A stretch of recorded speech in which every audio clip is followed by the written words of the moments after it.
Hello everyone, very good morning to all of you. जल्दी से audio video बता देंगे। ऑडियो वीडियो सही है? ठीक है।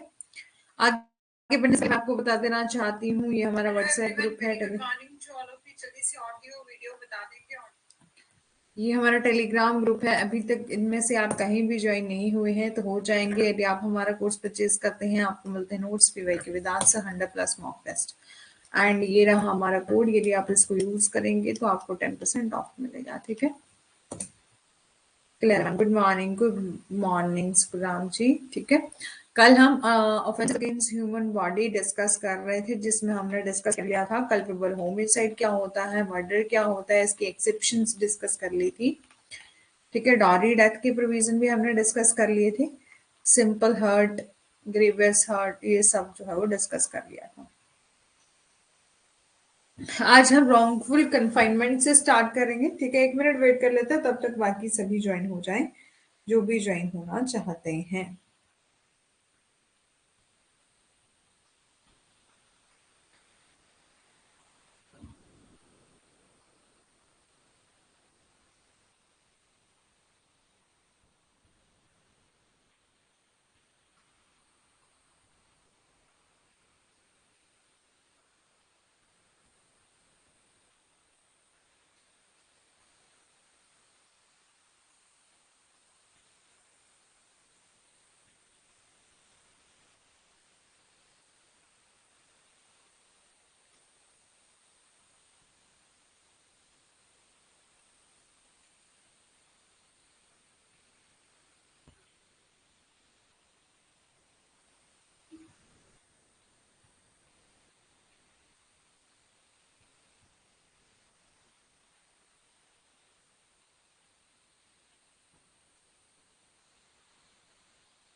चलो स्टार्ट करते हैं। ठीक है। रॉन्गफुल कन्फाइनमेंट सेक्शन 340 में दिया गया है। According to section 340 of Indian panel Code, wrongful confinement का क्या मतलब होता है कि जब however wrongfully restrain any person in such manner as to prevent that person from the proceeding beyond certain circumscribing limit is said to wrongfully to confine that person।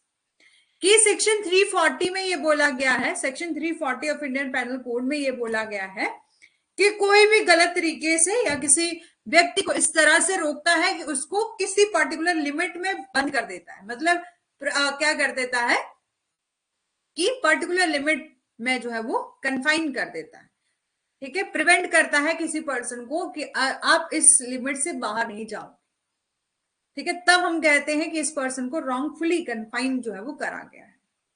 जैसे कि for example है कि ए जेड को एक दीवार वाले स्थान पर ले जाता है। ठीक है। और वहां उसको बंद कर देता है। ठीक है। एज रिजल्ट जेड, और जिसका रिजल्ट क्या निकलता है कि जेड जो है वो अनेबल है कि वो मूव नहीं कर सकता beyond the wall as circumscribing line in any direction. तो जेड को यहां पर क्या किया गया है, रॉन्गफुली तरीके से इंप्रेजन या गलत तरीके से कैद किया गया है, रॉन्गफुली तरीके से कन्फाइन जो है वो करा गया। एसेंशियल इंग्रेडिएंट क्या है? सबसे पहले unlawful restrain of a person. ठीक है। किसी व्यक्ति को गैर कानूनी तरीके से जो है वो रोका गया है। ठीक है। और the restrain must aim to preventing any person from going beyond specific circumscribing bond or beyond he or she the legal right to go. ठीक है। ये बोला कि सबसे पहले एसेंशियल्स क्या है, अनलॉफुल तरीके से उसको रोका गया, गैर कानूनी तरीके से जो है उसको रोका गया। और जो रोका गया है उस रिस्ट्रेन का एम क्या है, प्रिवेंट करना किसी पर्सन को कि आप इस लिमिट से बाहर नहीं जाओगे। ठीक है। प्रिवेंट करना कि आप इस लिमिट से जो है वो बाहर नहीं जाओगे, जहां पर आपका जाने का राइट था, राइट लीगल राइट था कि आप जा सकते थे। There must be complete restrain, not partial restrain. ठीक है, कंप्लीट रिस्ट्रेन जो है वो होना चाहिए, पार्शियल रिस्ट्रेन नहीं होना चाहिए। सेक्शन 342 में डिस्कस करी है punishment for wrongful confinement. Under section 342 However, wrongfully confine any person, जब किसी पर्सन को wrongfully तरीके से कन्फाइन किया जाता है तो उसको imprisonment कितनी मिलती है? imprisonment of either description for a term which may extend to 1 year, ठीक है, 1 साल की imprisonment, और with fine which may extend to 1000 rupees, ठीक है, कि 1000 रुपए तक जो है उसको जुर्माना लगाया जाता है। ठीक है, अब है आपका केस, ठीक है, इस केस में क्या था? दीप चंद वर्सेस स्टेट ऑफ राजस्थान का केस है 1961 का। इस मामले में क्या हुआ था कि एक पीड़ित एक अमीर व्यापारी का बेटा था। ठीक है, 2 नकाबपोश लोग एक दिन उसके अपार्टमेंट में घुस आए और उसके बाद उनमें से एक रिवॉल्वर से लेस था। ठीक है, एक जो है वो क्या था? रिवॉल्वर से लेस था, यानी कि उसके पास रिवॉल्वर नहीं था। शोर मचाने पर दोनों लोगों ने उसे गोली मारने की धमकी दी। ठीक है, कि आवाज नॉइज करने पर जो है वो उन 2 लोगों ने उसको शूट करने की धमकी दी। ठीक है, और वे उसे बाहर ले गए और जहां 2 ऊंट उसके आने का इंतजार कर रहे थे, पीड़िता के चेहरे पर जो है वो कपड़ा लपेटा गया और वो आरोपी को ले जाने से पहले ही, आरोपी के ले जाने से पहले कुछ दूरी तक ऊंट पर सवार होकर ले गए और जहां उसे 17 दिन जो है वो 17 दिन जो है वो रखा था और उसे पीड़िता के पिता को 3 पत्र लिखकर 50,000 रुपए की फिरौती जो है वो उसने मांगी थी। ठीक है, following offender were identified and charge, और उसके बाद ऑफेंडर को आइडेंटिफाई किया गया और उस पर चार्जेस लगाए गए 347, 365, 382 and 452 of Indian panel Code. ठीक है, अब है आपका wrongful restrain. Wrongful restrain section कहां पर किसमें दिया गया है? सेक्शन 339 में रॉन्गफुल रिस्ट्रेन जो है वो दिया गया। As per section 339, ठीक है, wrongful restraint defined however voluntarily obstruct any person so as to prevent that person from proceeding and in any direction in which that person has a right to proceed is said wrongfully to restrain that person। ठीक है, section 339 में क्या बोला है? Wrongful restrain के बारे में। Restrain करना मतलब रोकना। जब वॉलंटरली किसी पर्सन को रोका जाता है, ऑब्स्ट्रक्शन पैदा करी जाती है इस पर्सन के रास्ते में। देखो, कन्फाइनमेंट में तक क्या था कि चारों दिशाओं से आपको रोका जा रहा है। ठीक है, आपको इस एक पर्टिकुलर दायरे में बंद रख दिया और आप वहां से एक डायरेक्शन में भी नहीं जा सकते।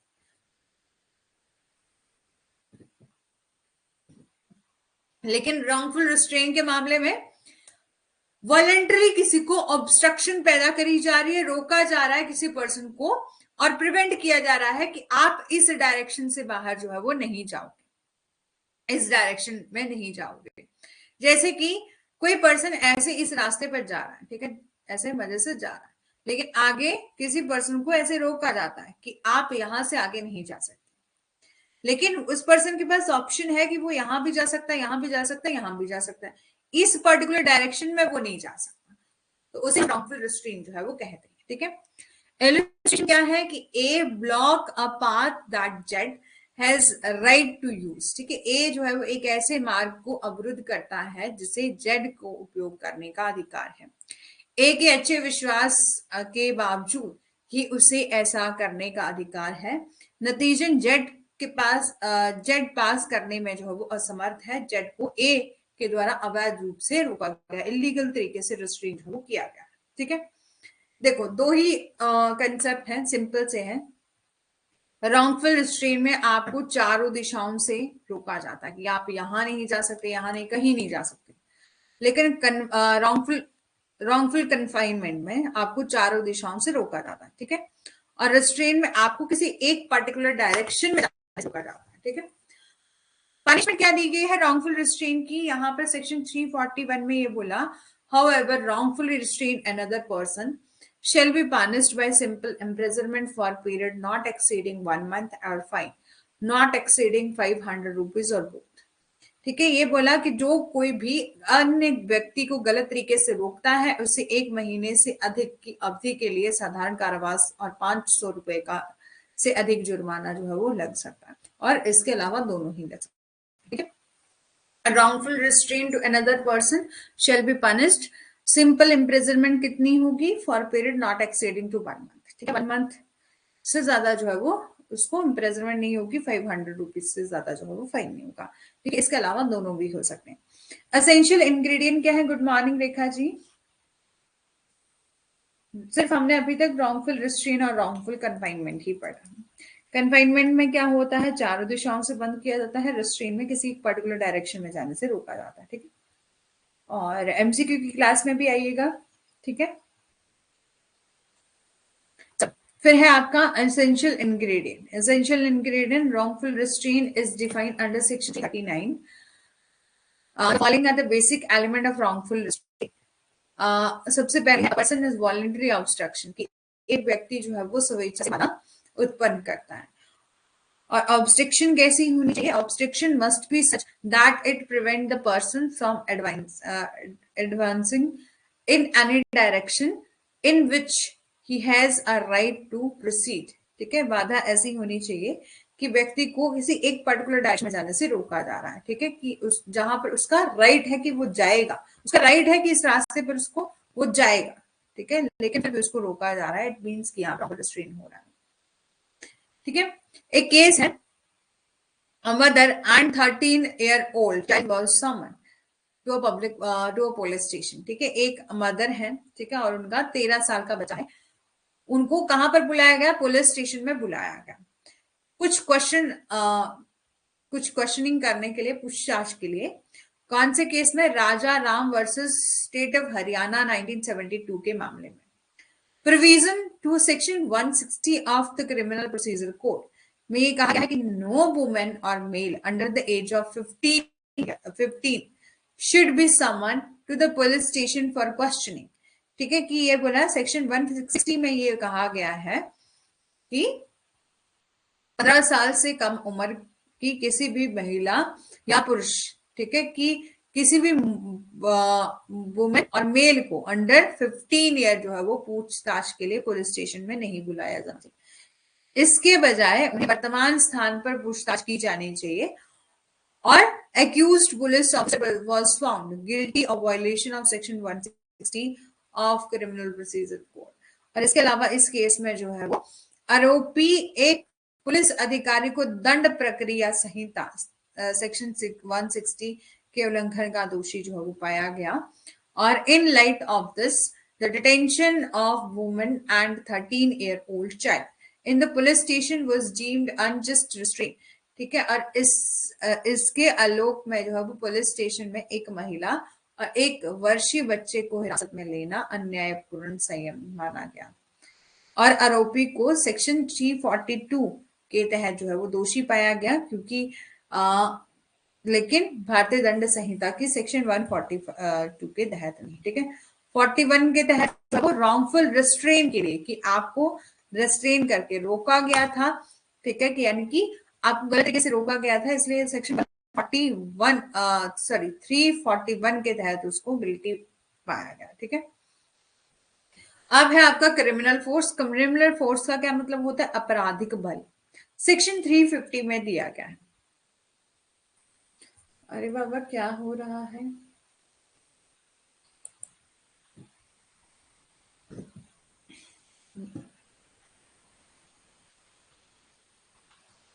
ठीक है।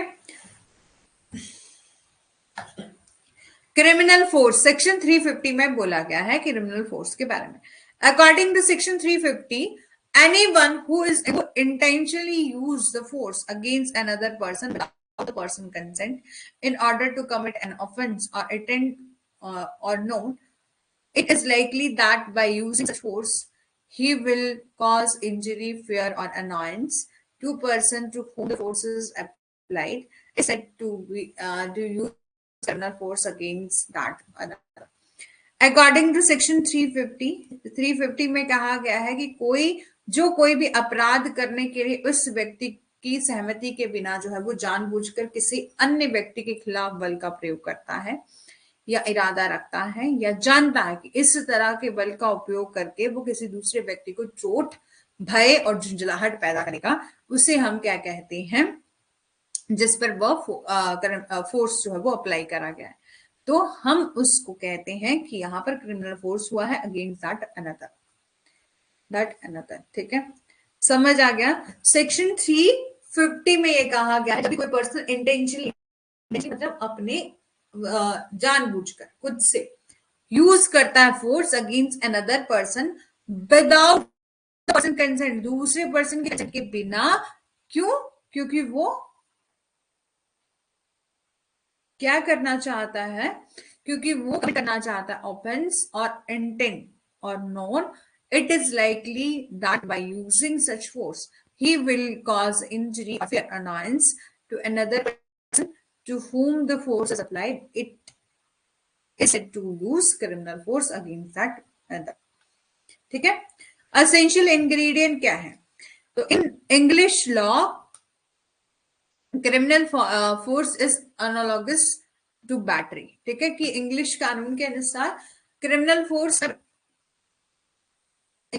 क्या है? बैटरी के अनुरूप, which refer that the intention infliction of force by one person or another person on another person without his assent। कि जब भी हम क्या करते हैं, फोर्स का यूज करते हैं दूसरे पर्सन के खिलाफ अपनी इंटेंशन से। ठीक है, अपनी इंटेंशन से, जो एक व्यक्ति जो आ रहा दूसरे उनकी सहमति के बिना दूसरे पर जो है वो जानबूझकर बल देने को संदर्भित जो है वो करता है। सेक्शन 349 में जो है वो आपका यूज ऑफ फोर्स डिफाइन करा गया है, सेक्शन 349 में। ठीक है, उसमें ये कहा गया है जो आप फोर्स यूज करोगे वो मस्ट कैसा होना चाहिए? पर्पसफुली होना चाहिए। इस तरह का प्रयोग उद्देश्यपूर्ण रूप से जो है वो किया जाना चाहिए। Force must be use in order to commit offence against a person, कि किसी व्यक्ति के खिलाफ अपराध करने के लिए बल का प्रयोग जो है वो किया जाना चाहिए। Force must be use in order to commit offence against a person, और force must be use without the will of person against whom it is used, कि बल का प्रयोग जो है वो उस व्यक्ति की इच्छा के बिना जो है वो किया जाना चाहिए जिसके खिलाफ इसका उपयोग किया जाता है। और force must be use with the intention to cause injury, fear, annoyance to another person against whom it is used। बल का उपयोग उस व्यक्ति को चोट, भय, झुंझलाहट पैदा करने के इरादे से जो है वो किया जाना चाहिए जिसके खिलाफ इसका उपयोग जो है वो किया जाता है। ठीक है, इलस्ट्रेशन खुद से पढ़ लेंगे। ठीक है, इलस्ट्रेशन खुद से पढ़ लीजिएगा। ठीक है, सिंपल सा है। क्रिमिनल फोर्स का क्या मतलब है? जब कोई पर्सन एनीवन क्या करता है? इंटेंशनली यूज करता है force against another person without that person consent, कि आप जब किसी दूसरे पर्सन की कंसेंट के बिना क्या करते हो? इंटेंशनली जानबूझकर फोर्स का यूज करते हो। ठीक है, क्यों? क्योंकि आप उसके मन में फेयर पैदा करना चाहते हो, इंजरी पैदा करना चाहते हो और अनोयंस, झुंझलाहट पैदा करना चाहते हो। इसलिए आप क्या कर रहे हो? फोर्स का यूज कर रहे हो, फोर्स अप्लाई कर रहे हो, उसको हम criminal force against that person जो कहते हैं। एसेंशियल इंग्रेडिएंट क्या है? Use of force is defined by section 349। ठीक है, such force must be use purposefully. ठीक है, अब है आपका असॉल्ट। असॉल्ट होता है सेक्शन 351 में असॉल्ट दिया है। However, make any gesture, जब आप क्या करते हो? Use of force. फोर्स का मतलब होता है क्या? जैसे आप धक्का लगा रहे हो किसी को या कुछ भी फोर्स का यूज कर रहे हैं। लेकिन असॉल्ट का क्या मतलब होता है? कि आप किसी को इस इरादे या ज्ञान के साथ कोई इशारा या तैयारी करता है, इस तरह के इशारे से या तैयारी से उपस्थित किसी व्यक्ति को संदेह जो है वो होगा कि उस व्यक्ति के खिलाफ जो है वो आपराधिक बल का प्रयोग करने वाला है और कहा जाता है कि उसने हमला किया है। यानी कि आप सिर्फ क्या कर रहे हो? गेस्चर दे रहे, दिखा रहे हो, ऐसे दिखा रहे हो कि आप जो है किसी को शूट नहीं करने वाले हो, उसको सिर्फ गन पॉइंट से दिखा रहे हो। और गेस्चर करते हो, प्रिपरेशन करते हो इस इंटेंशन से, इस नॉलेज से कि इस गेस्चर और प्रिपरेशन से दूसरे पर्सन के मन में जो है वो संदेह उत्पन्न होगा कि ये पर्सन मेरे खिलाफ जो है वो क्रिमिनल फोर्स करने वाला है। Against that person is said to commit an assault. Illustration क्या है कि A shakes his fist at Z, ठीक है। यहां पर बोला कि ए जो जेड पर जो वो अपनी मुट्ठी हिलाता है और इरादा करता है कि ये जानता है कि ऐसा करने से जेड को ये मान लेने की संभावना होगी कि जेड जो ए जो है वो जेड पर हमला करने की जो है वो कर रहा है। इस तरह से इस मामले में ए ने जो है वो मारपीट की, ठीक है। एसेंशियल इंग्रेडिएंट क्या है? सबसे पहले accused must accused make an gesture of preparation to use a criminal force, कि जो एक्यूज है, आरोपी है, उसके द्वारा कोई ना कोई गेस्चर किया गया होना चाहिए, इशारा किया होना चाहिए, प्रिपरेशन करी जाए होनी चाहिए कि वो क्रिमिनल फोर्स को यूज कर रहा है। सच gesture or preparation is made in presence of person with in respect to whom it is made. इस तरह का इशारा या तैयारी उस व्यक्ति की उपस्थिति में जो है वो की जाती है जिसके संबंध में ये बनाया गया हो। यानी कि आप उस पर्सन को डरा रहे हो, उस पर्सन के सामने कोई इशारा वैसे इशारा कर रहे हो या कोई मतलब कोई ऐसा गेस्चर लगा रहे हो जिससे दूसरा पर्सन जो है वो डर सकता है। कोई फोर्स नहीं कर रहे हो, सिर्फ इशारा कर रहे हो। एक्यूज्ड है इंटेंशन, एक्यूज्ड की इंटेंशन भी या नॉलेज भी है कि इस गेस्चर और प्रिपरेशन से दूसरे पर्सन के माइंड में एप्रीहेंशन, डर पैदा होगी, आशंका पैदा होगी कि वो पर्सन जो है वो मेरे खिलाफ क्रिमिनल फोर्स का यूज करने का है and will be use against him and such gesture और preparation has physical effect on the victim. इस तरह के इशारे या तैयारी का जो है वो पीड़ित या पर जो है वो शारीरिक प्रभाव पड़ता है। Such gesture or preparation has a physical effect on the victim, ठीक है। डिफरेंस क्या है? क्रिमिनल फोर्स, असॉल्ट और hurt. In IPC, the term assault, criminal force or injury have different meaning or definition, and assault is nothing more than threat or violence that demonstrate a willingness to use unlawful force and the potential to do so.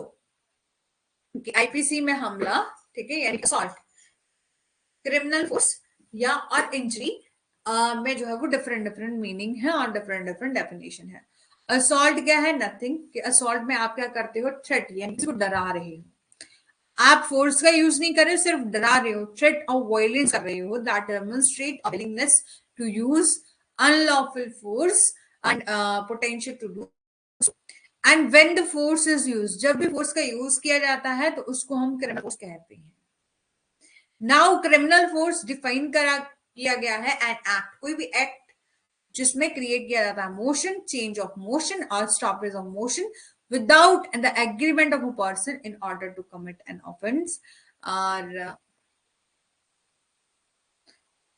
ठीक है, offense और with intention to cause a knowledge that it will cause injury or fear or irritation, ठीक है, समझ आ गया। देखो simple सा है, क्रिमिनल फोर्स में आप जो है वो फोर्स का यूज करते हो, असॉल्ट में आप सिर्फ कोई पॉस्चर कर रहे हो, कोई गेस्चर कर रहे हो, कोई प्रिपरेशन कर रहे हो जिससे दूसरे पर्सन के माइंड में एप्रीहेंशन हो, और हार्ट में क्या करते हो? आप इंजरी कर देते हो, ठीक है, इंजरी मतलब चोट पहुंचा किसी को, ठीक है।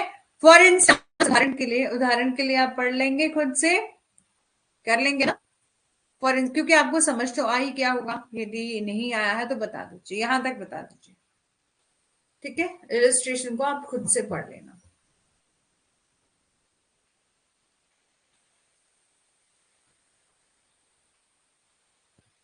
ठीक है।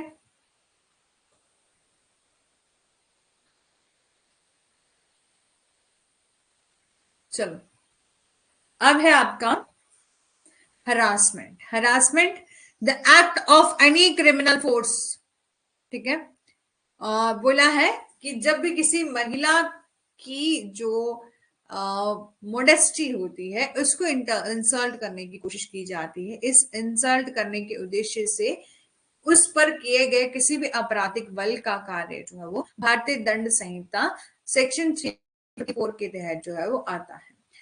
The Criminal Law Amendment Act 2013 expand the scope of section 354 by including 4 additional provisions, ठीक है, कि यहाँ पर बोला जो क्रिमिनल अमेंडमेंट हुई थी 2013 की, उसमें जो है वो अमेंडमेंट के दौरान नए नए प्रोविजन जो है वो ऐड करे गए थे। 354A, 354D, 354C, 354D are the novel section. कि जब भी आप कोई एक्ट करते हो, क्रिमिनल फोर्स का यूज करते हो, किसी भी, जिस क्रिमिनल फोर्स का यूज क्या है कि आप किसी वुमेन की मोडेस्टी को जो वो इंसल्ट कर रहे हो, is covered under section 354 of Indian panel Code. ठीक है, और in the case of State of Punjab versus Major Singh का मामला है 1966 का, सुप्रीम कोर्ट ने ऑब्जर्व किया था कि आउटरेज ऑफ मोडेस्टी क्या है, crime, indecent behavior, not the woman age, is the test to define the offense of outraging the modesty punishable under section 354 IPC। Supreme court ने कहा कि महिला की विनम्रता को, यानी कि महिला की मोडेस्टी को जो है जब हम ठेस पहुंचाते हैं, ठीक है, तो वो अपराध है। ठीक है, और इनडिसेंट बिहेवियर करते हैं उसके साथ, नॉट द वुमन एज, बल्कि is the test to define the offense of outrage of modesty punishable है अंडर सेक्शन 354 आईपीसी। अलग अलग सेक्शन दिए गए हैं। सेक्शन 354A में बताया है sexual harassment and punishment for sexual harassment. ठीक है, कि सेक्शन 354A में बताया है sexual harassment and punishment for sexual harassment. Section 354B में कहा असॉल्ट और use of criminal force to women with intention to disrobe. Disrobe का क्या मतलब है कि निर्वस्त्र करने के इरादे से, कि किसी महिला को निर्वस्त्र करने के इरादे से जो है वो महिला पर हमला या अधिक बल का उपयोग। वॉयरिज्म क्या है, सेक्शन 354C। वॉयरिज्म बात करता है, जो कि हम डिटेल में जानेंगे, जिसमें कहीं किसी महिला की जैसे कि आप क्या कर रहे हो, चाहे डिजिटल माध्यम में।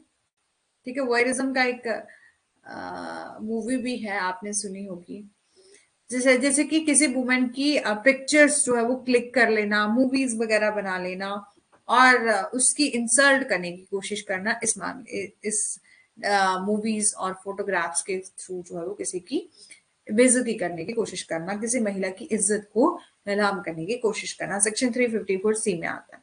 सेक्शन 354D में आता है स्टॉकिंग। स्टॉकिंग चाहे आपका ऑनलाइन हो चाहे आपका ऑफलाइन हो, यानी कि कोई पर्सन हो वैसे ही किसी को स्टॉक कर रहा है, वो भी इसमें कवर होता है। ठीक है, sexual harassment and punishment for sexual harassment, section 354A, जिसमें कहा है कि a male who engage in any of the following behaviour, एक मेल जब कुछ एक ऐसे व्यवहार करता है, कौन से, unwelcome and explicit sexual overtures. ठीक है, यदि कोई जो है वो unwelcome and explicit sexual behaviour कर रहा है, सेक्सुअल कुछ ऐसी एक्टिविटी कर रहा है महिला के लिए, ठीक है, तो उसको सेक्शन 354A के तहत जो है वो पनिशमेंट मिलती है। रिक्वेस्ट और डिमांड कर रहा है फॉर द सेक्सुअल फेवर। ठीक है, कि किसी महिला से रिक्वेस्ट कर रहा है और डिमांड कर रहा है सेक्सुअल फेवर के लिए। ठीक है, और एक्सपोजिंग अ वुमन, और जो पोर्नोग्राफी अगेंस्ट हर, किसी महिला को उसकी इच्छा के खिलाफ पोर्नोग्राफी में उजागर जो है वो कर रहा है।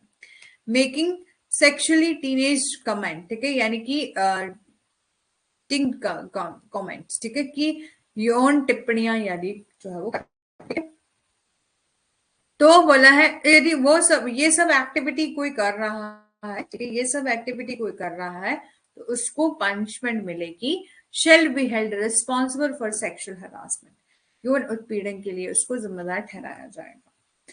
Any man who commit the crime described in clause 1st, clause 2nd, clause 3 of paragraph 1st और ठीक है first clause must be punished for rigorous imprisonment for term up to 3 years और fine both। ठीक है, ये बोला कि किसी भी व्यक्ति को जो कि पैराग्राफ 1st, ठीक है, 2nd, 3rd, इसमें जो है वो यदि कोई एक्टिविटी करता है तो उसको रिगोरस इम्प्रिजनमेंट मिलेगी, कितनी, 3 साल की, फाइन भी मिलेगा और बोथ। ठीक है, any person who commit the crime describing the paragraph subsection 1 must be punished by imprisonment of any type of term for the term up to 1 year और फाइन। ठीक है, कि कोई भी व्यक्ति की जो कि उपधारा फर्स्ट के पैराग्राफ 4 में बड़े अपराध करता है उसे किसी भी प्रकार से जो है वो कारावास 1 वर्ष की अवधि के लिए जो है वो कारावास या दोनों जो है वो मिल सकती है। अब Vishakha versus state of Rajasthan का केस था। ठीक है, सब जानते हैं कि sexual harassment of women at work place जो है वो आपका ये केस था। ठीक है, और इसी केस से जो है वो आपका sexual harassment of women at work place act आया था 2013 का। तो इस केस में क्या हुआ था? ठीक है, इस केस में क्या हुआ था? Vishakha versus state of Rajasthan 1997 का केस है। ठीक है, बर्थ ईयर याद रख सकते हैं, 1-2 साल आगे पीछे। तो इज ए सिग्निफिकेंट केस है जो कि heinous crimes of sexual harassment of women at work place को लेकर है। की क्वेश्चन क्या था? वेदर जो एनेक्टमेंट हुआ है रूल का was required to safeguard women from the sexual harassment in workplace at work। मुख्य सवाल ये था कि जो महिलाएं जो कि काम कर रही हैं, काम पर उन यौन उत्पीड़न के से महिलाओं की रक्षा के लिए नियमों के अधिनियम की आवश्यकता थी। और कोर्ट ने यहाँ पर हेल्ड किया जो सेक्शन 14 है 19(1) क्लॉज जी एंड सेक्शन जो आपका आर्टिकल, ठीक है, आर्टिकल 14 है क्योंकि राइट टू इक्वलिटी की बात करता है, 19 clause 1 clause G and article 21 right to life and personal liberty of Indian constitution, जिसमें एवरी प्रोफेशन, ट्रेड और vocation shall provide employees with a safe working environment, जिसमें ये कहा गया है कि चाहे कोई भी पेशा है, चाहे व्यापार है या व्यवसाय है, किसी कर्मचारियों को एक सुरक्षित कामकाजी माहौल प्रदान जो है वो करेगा। ठीक है, Vishakha versus state of Rajasthan के केस में ही कहा गया था। और it implicate the right to life as well as the right to dignified life. इसने जीवन के अधिकार के साथ साथ गरिमापूर्ण जीवन के अधिकार को भी बाधित जो है वो किया। और सुप्रीम कोर्ट ने ये फैसला सुनाया कि महिलाओं को कार्यस्थल पीड़न से मुक्त होने का बुनियादी अधिकार है। यानी कि सुप्रीम कोर्ट ने यहाँ पर कहा कि women had the basic right to free from workplace sexual harassment. It also outline the number of critical principle for employees to follow in order to avoid workplace sexual harassment of women। इसने महिलाओं के कार्यस्थल यौन उत्पीड़न से बचने के लिए जो है वो कर्मचारियों के लिए कई महत्वपूर्ण सिद्धांतों को भी जो है वो रेखांकित किया। ठीक है, 2013 में बाद में जो है वो sexual harassment eight women at work place act जो है वो फाइनली बन गया, was implemented, उसको इम्प्लीमेंट किया गया, bringing the light of number of much needed protection। ठीक है, कि 2013 में इसको लागू किया गया और जिससे बहुत जरूरी सुरक्षा जो है वो सामने आई। ठीक है, देखो सिंपल सा केस था Vishakha versus state of Rajasthan. पहले क्या था कि वुमेन जो कि काम करती थी उनके साथ वर्क प्लेस पर जो है वो ऐसी कुछ एक्टिविटी, उनको जो सेक्सुअली तरीके से हरास किया जाता, सेक्सुअल फेवर मांगे जाते थे और ये कहा जाता था कि यदि आप इस तरह की एक्टिविटी हमारे साथ करोगे तो आपकी प्रमोशन कर दी जाएगी, कर दिया जाएगा, वो कर दिया जाएगा। ठीक है, और उनके साथ जो है वो सेक्सुअल हरासमेंट होता था वुमेन्स के साथ एट वर्क प्लेस पर। ठीक है, तो बहुत ज्यादा जरूरी था कि हम क्या लेके आए, एक ऐसा लॉ लेके आए जो कि वुमेन की प्रोटेक्शन जो है वो करे एट वर्क प्लेस पर। और इस केस के आने के बाद 1997 का केस था, उसके बाद सुप्रीम कोर्ट तक ये केस पहुंचा था। फिर सुप्रीम कोर्ट ने यहाँ पर विशाखा गाइडलाइन दी थी और जब तक कि नया एक्ट बनकर तैयार नहीं हो गया तब तक वो गाइडलाइन जो है वो फॉलो करते थे सब। जो कोई भी कंपनी है, कोई भी इंस्टीट्यूट है जहां पर वुमेन्स काम करती हैं, उनको विशाखा गाइडलाइंस जो है वो फॉलो करनी पड़ती थी। और उसके बाद फाइनली 2013 में जो है वो ये एक्ट आया। इस एक्ट के आने के बाद और जो विशाखा केस था उस विशाखा गाइडलाइन, ठीक है, उसमें गाइडलाइन दी थी सुप्रीम कोर्ट ने। तो उसके आने के बाद हर एक इंस्टीट्यूट, हर एक कंपनी क्या करती है, अपने जो कि आपका सेक्सुअल हरासमेंट कमेटीज बनाती है। ठीक है, अलग अलग कमेटी बनाती है ताकि वुमेन्स के साथ जो है किसी भी तरह की ऐसी दिक्कतों का सामना उनकी ना करना पड़े, क्योंकि जैसे जैसे डेवलपमेंट हो रही है, ना कि केवल ओनली जेंट्स बल्कि महिलाओं को भी, ठीक है, मेल फीमेल दोनों को ही जॉब की रिक्वायरमेंट होती है। जब अच्छी एजुकेशन जब हम ले लेते हैं तो बेसिक हमारा एम क्या है, चाहे आप जो मर्जी डिग्री लो, जो मर्जी करो, लेकिन एम क्या है बेसिक, कि हमें कमाना है, हमें कुछ अर्निंग जो है वो करनी है, ठीक है। तो कोई भी महिला जब अब वर्क प्लेस पर जाती है तो उसके साथ ऐसी कुछ एक्टिविटी जो है वो ना हो, इसलिए जो है वो ये आपका एक्ट को आया था, ठीक है। यहां तक बताइए, समझ आ गया?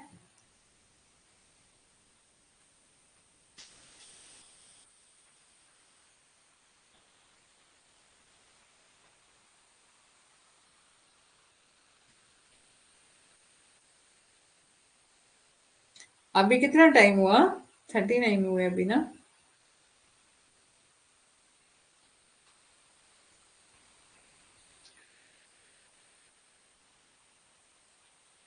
चलो, assault or use of criminal force to women with intention to disrobe, section 354 B में दिया गया कि आप असॉल्ट कर रहे हैं, यूज ऑफ क्रिमिनल फोर्स कर रहे हैं वुमेन के खिलाफ, ठीक है, वुमेन के साथ।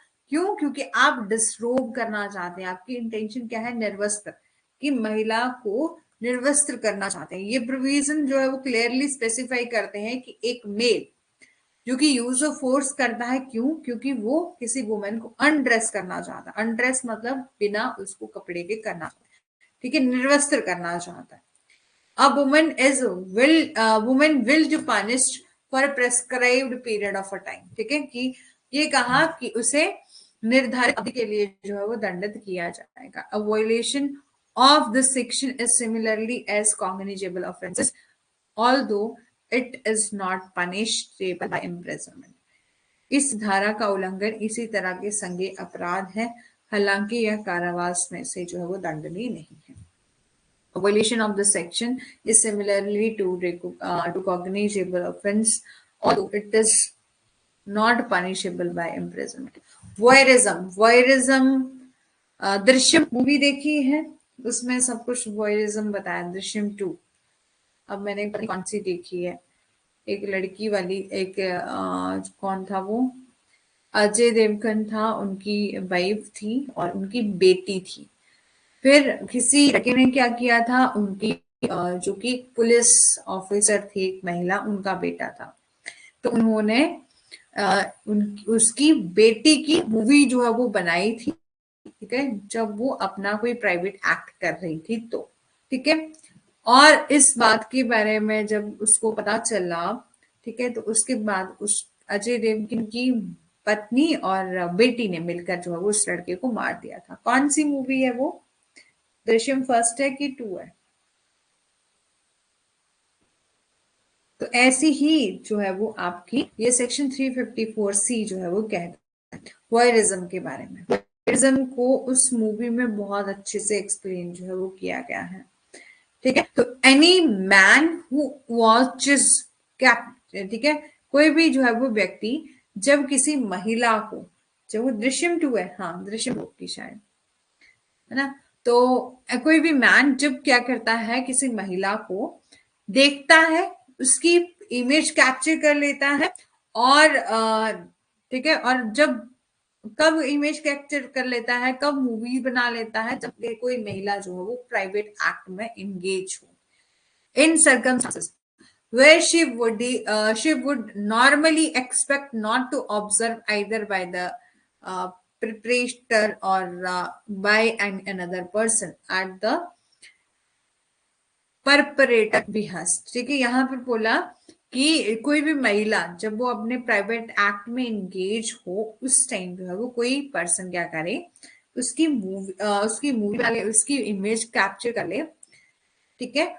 और कैप्चर जो कि करता है वो आमतौर पर अपराधी के इशारे पर किसी अन्य व्यक्ति द्वारा जो है देखे जाने की उम्मीद करती है, या ऐसी छवि का प्रसार करती है जो कि पहली बार दोषी ठहराए जाने पर दंड छाव किया जाएगा, जिसमें कम से कम जो है वो 1 वर्ष का जो है वो,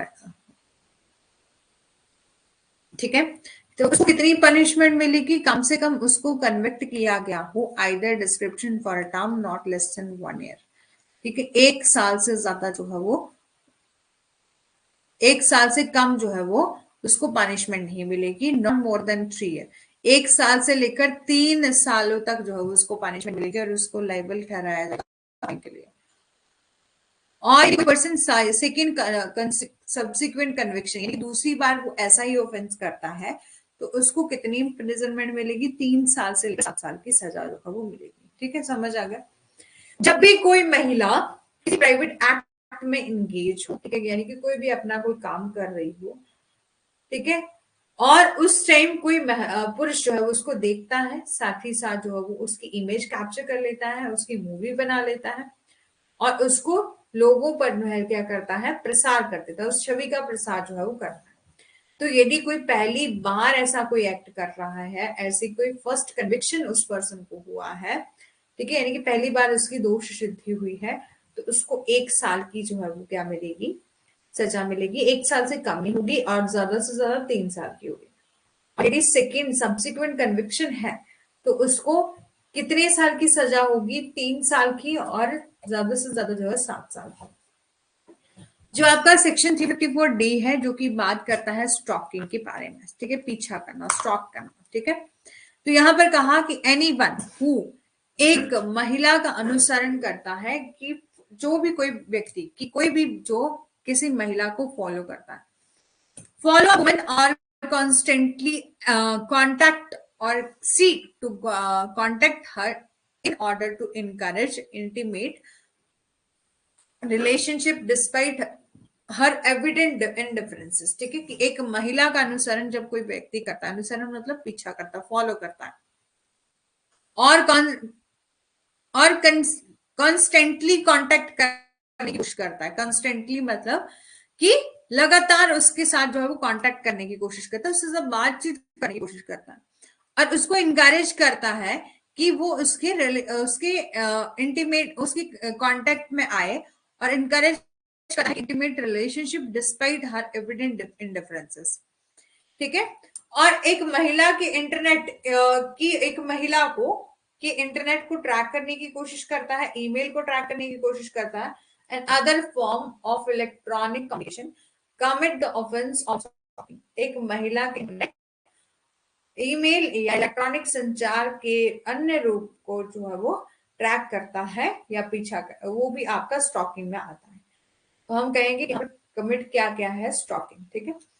स्टॉकिंग जब भी कोई पर्सन किसी वुमेन को फॉलो करता है, कॉन्स्टेंटली फॉलो करता है, कॉन्स्टेंटली कांटेक्ट करने की कोशिश करता है, seek to contact her in order to intimate relationship despite her evident differences.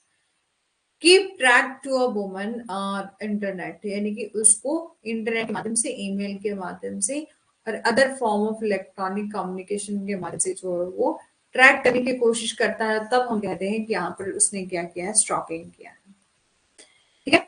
यहां तक समझ आया? अब आपका किडनैपिंग। किडनैपिंग सेक्शन 359 से लेकर सेक्शन 363 में दिया गया है। Kidnapping in any form restrict any individual freedom और it essentially infringe on the right to life given by article 21 of Indian constitution as well as human right, ठीक है। Kidnapping, kidnapping कहां पर दिया? सेक्शन 359 से लेकर 363 में जो है दिया गया।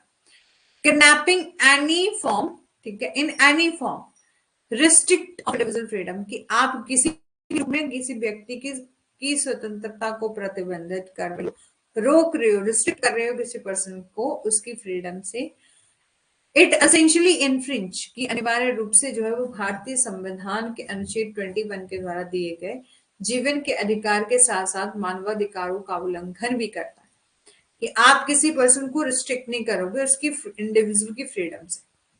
और यदि ऐसा किया जाता है तो ये आपका आर्टिकल 21 राइट टू लाइफ का तो इंफ्रिंजमेंट तो है ही है, ठीक है, साथ ही साथ ह्यूमन राइट का इंफ्रिंजमेंट भी है। It instil fear in people's mind and has a negative impact on a citizen society, कि इसके साथ साथ जो है वो लोगों के मन में भय भी पैदा करता है और सभ्य समाज पर नकारात्मक प्रभाव भी जो है वो डालता है। As per section 359 of Indian Penal Code, kidnapping is of two kind, ठीक है, कि किडनैपिंग आपकी किस तरह की होती है, दो प्रकार की होती है। एक kidnapping from India and kidnapping from lawful guardianship, ठीक है। ये सेक्शन 359 में कहा है कि किडनैपिंग आपकी टू काइंड की होती है, kidnapping from India and kidnapping from lawful guardianship. जो आपका सेक्शन 360 है उसमें कहा गया है किडनैपिंग फ्रॉम इंडिया के बारे में। Kidnapping from India is said to committed when a person convey any person beyond the limit of India without the consent of person। ये सेक्शन 360 के अनुसार भारत से अपहरण तब किया जाता है, किडनैपिंग फ्रॉम इंडिया तब होता है जब कोई व्यक्ति किसी व्यक्ति की सहमति के बिना भारत सीमाओं से परे किसी व्यक्ति को सूचित करता है, उस व्यक्ति की ओर से सहमति देने वाले कानूनी रूप से अधिकृत किसी व्यक्ति का जो है वो क्या किया जाता है।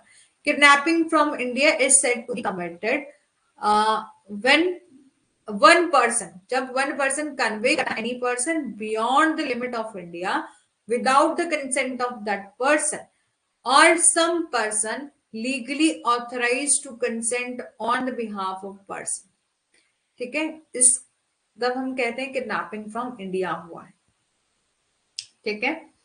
फिर है आपका as per section 361 kidnapping from lawful guardianship is said to, kidnapping from lawful guardianship is said to committed when one person take और entice any minor under the 16 age year of age और if male under the 18, ठीक है।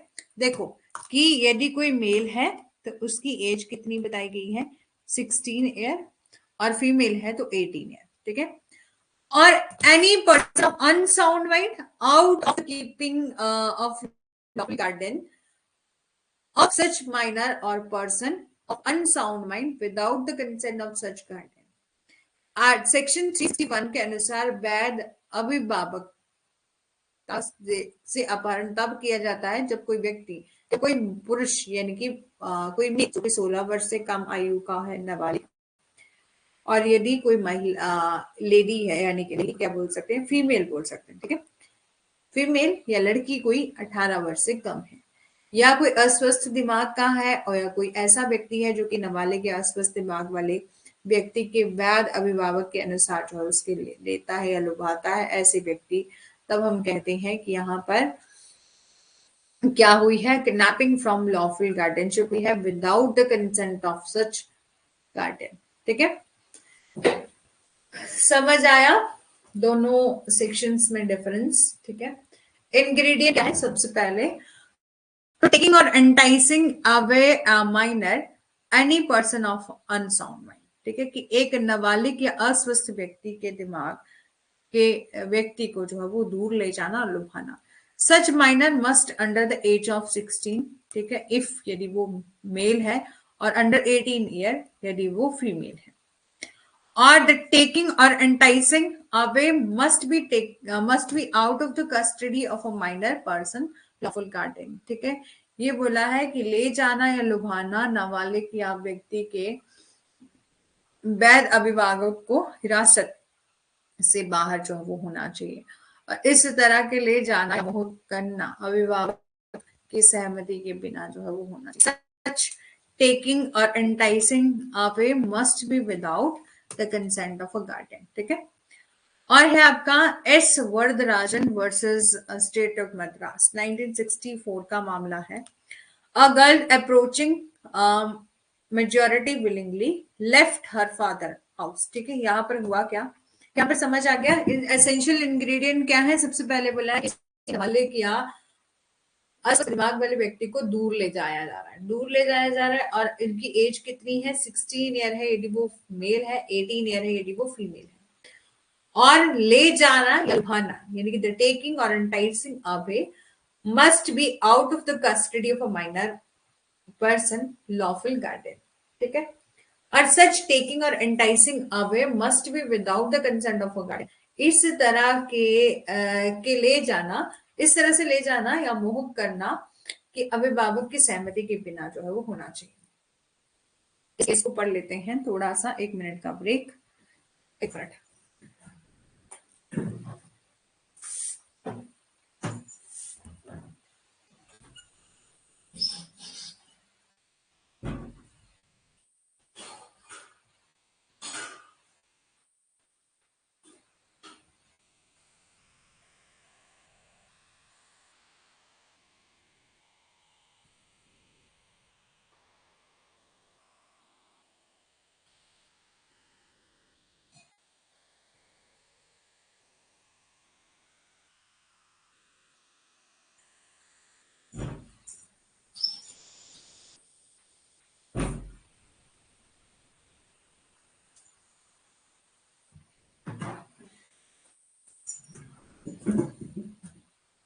ठीक है, इस case को पढ़ते हैं।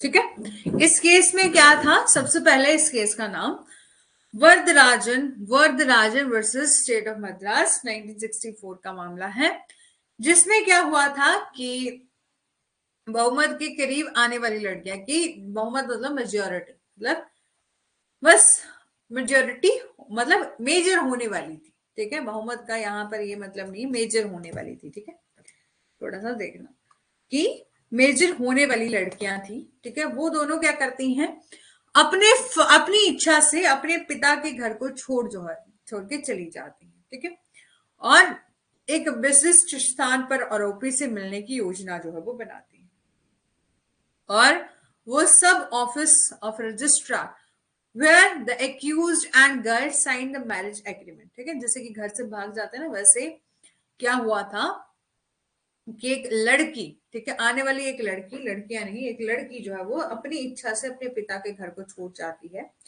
और आरोपी से मिलने की योजना जो है वो बनाती है रजिस्ट्रार के उप कार्यालय में, जहां पर आरोपी और लड़की दोनों ही विवाह के समझौते पर हस्ताक्षर जो है वो उन्होंने किए।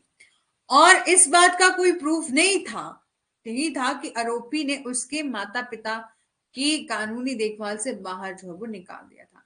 There was no proof that the accused had taken her out of the parents' legal care because the accused had played no active role in persuading her to leave the residence। ठीक है, क्योंकि आरोपी ने उसे आवास छोड़ने के लिए मना ठीक है, मनाने में कोई सक्रिय भूमिका नहीं निभाई थी। और इस बात के लिए कोई प्रूफ भी नहीं मिला कि उस आरोपी ने, एक्यूज ने ये कहा था कि आप आओ, कि आप अपने घर को छोड़कर चले जाओ, या इस बात के लिए कोई एक्टिव रोल उसने प्ले नहीं किया था कि आप अपने फादर के घर को छोड़ दो। ठीक है, तो यहां पर ये डिसाइड किया गया कि that there was no evidence of an offence under section. ठीक है, और यह निर्णय लिया गया कि इस धारा के तहत जो है वो अपराध का कोई सबूत नहीं है। ठीक है, कि एक लड़की थी, वो अपनी इच्छा से अपने पिता के घर को छोड़कर चली जाती है, ठीक है, किसी स्पेसिफिक लोकेशन पर, और उसने जो है वो किसी लड़के से मिलने की योजना बनाई थी, जहां पर वो क्या करने वाली थी, शादी करने वाली थी उस लड़के से। और बाद में ये पता चला कि उस लड़की की एज तो अभी छोटी है, तो इट मीन्स कि वो मतलब अंडर कंट्रोल गार्डियन है। लेकिन इस बात के लेकर कोई प्रूफ नहीं निकला कि उस लड़के ने कहा था कि तुम आओ, घर के छोड़ के चली जाओ। ठीक है, कोई एक्टिव रोल प्ले नहीं किया था उस लड़के ने। तो यहाँ पर डिसाइड किया गया कि there was no evidence of an offence under this section. ठीक है, अब है आपका अबडक्शन। अबडक्शन दिया गया section 362। Section 362 of Indian Penal Code, however, by force, compel, or by deceitful mean, induce any person to go from any place is said to abduct that person। कि भारतीय दंड संहिता सेक्शन 362 के तहत कोई बलपूर्वक या किसी भी कपटपूर्ण तरीके से किसी भी व्यक्ति को किसी भी स्थान से जाने के लिए जो है वो प्रेरित करता है, उसे उस व्यक्ति का अपहरण करने के लिए जो है वो कहा जाता है। ठीक है, देखो कि जब कोई पर्सन, ठीक है, सेक्शन 362 में ये कहा, और section 362 of Indian panel code में कहा कि however any by force compel or by any deceitful mean induce any person to go from any place is said to abduct that person। कि कोई भी व्यक्ति, जब कोई व्यक्ति बलपूर्वक या किसी भी कपटपूर्ण तरीके से किसी भी व्यक्ति को उस किसी भी स्थान से जाने के लिए जो है वो प्रेरित करता है, तो उसे व्यक्ति का अपहरण करने के लिए जो है वो कहा जाता है। ठीक है, यानी कि हाउएवर कोई पर्सन जो है वो फोर्सफुल तरीके से बाय फोर्स कंपेल करता है या डिसीटफुल मीन से इंड्यूस करता है एनी पर्सन को, ठीक है, कि एनी पर्सन को किसी पर्टिकुलर स्थान से बाहर ले जाता है, तो हम कहते हैं कि इस पर्सन ने अबडक्शन दिया है, अबडक्ट किया है किसी पर्सन को। अब एसेंशियल इंग्रेडिएंट क्या है, जब भी किसी सेक्शन को समझना हो तो इसको एसेंशियल्स के थ्रू जो है वो समझा करो। एसेंशियल इंग्रेडिएंट क्या है, सबसे पहले forceful compulsion and inducement by deceptive mean, कि जबरन, मजबूरी या भ्रमक साधनों के द्वारा प्रलोभन, कि डिसेप्टिव मीन के थ्रू जो है वो इंड्यूस किया जाता है। और दूसरा, इंटेंशन ऑफ सच कंपल्शन और inducement must be the removal of a person from any location, कि ऐसी मजबूरी या प्रलोभन का इरादा किसी व्यक्ति को किसी भी स्थान से जो है वो हटाना होना चाहिए। ठीक है, यानी कि आप किसी पर्सन को एक जगह से दूसरी जगह लेके जा रहे हो, चाहे आप इंड्यूस करके लेके जा रहे हो, किसी डिसिटफुल मीन से लेके जा रहे हो, किसी भी तरीके से लेके जा रहे हो, आप उस पर्सन को उस एनी लोकेशन से जो है वो रिमूव करते होने चाहिए।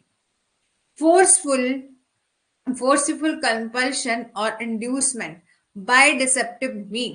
The intention of such compulsion or inducement must be removal of a person from any location. ऐसी मजबूरी या प्रलोभन का इरादा किसी व्यक्ति को किसी भी स्थान से हटाना जो है वो होना चाहिए। अब है आपका फोर्स, ठीक है, the term force as defined section 362 IPC. ठीक है, ये बोला कि द टर्म फोर्स जो कि आपका डिफाइन करा गया सेक्शन 362 ऑफ आईपीसी रेफर करता है use of force, not just the threat और डिस्प्ले ऑफ अ फोर्स, की यूज ऑफ फोर्स जब की जाती है use of actual force, not just threat और डिस्प्ले ऑफ फोर्स, की वास्तविक बल के उपयोग को संदर्भित करता है कि न केवल की धमकी या बल के प्रदर्शन को। As per section, it would be kidnapping if accused threatened the prosecutor with a pistol to force the victim of accompanying him. ठीक है, ये कहा कि इस धारा के अनुसार एक अपहरण होगा यदि कोई आरोपी पीड़ित को अपने साथ जाने के लिए मजबूर करने के लिए पिस्टल के साथ जो है वो अभियोक्ता को धमकी जो है वो देता है। समझ आया? यहां पर बोला कि अबडक्शन में यूज ऑफ फोर्स किया जाएगा, सबसे पहले यूज ऑफ फोर्स किया जाएगा। यूज ऑफ फोर्स मतलब कि थोड़ा सा फोर्स का यूज किया जाएगा, कोई पर्सन उसको डराएगा कि चलो तुम मेरे साथ चलो, अपहरण करके ले जाते हैं ना, किडनैपिंग, अबडक्शन। तो एज पर सेक्शन किसी पर्सन को किडनैप किया जा रहा है इफ एनी एक्यूज थ्रेटन है, डरा हुआ है, कि पीड़िता को जो आपका एक्यूज है, आरोपी है, वो डरा रहा है, किसी को पिस्टल की नोक पर डरा रहा है कि तुम चलो मेरे साथ चलो, अदरवाइज मैं तेरे को उड़ा दूंगा। ठीक है, ऐसे होता है ना कि बहुत सारे ऐसे केसेस देखने को मिलते हैं, मूवीज में आपने देखा होगा।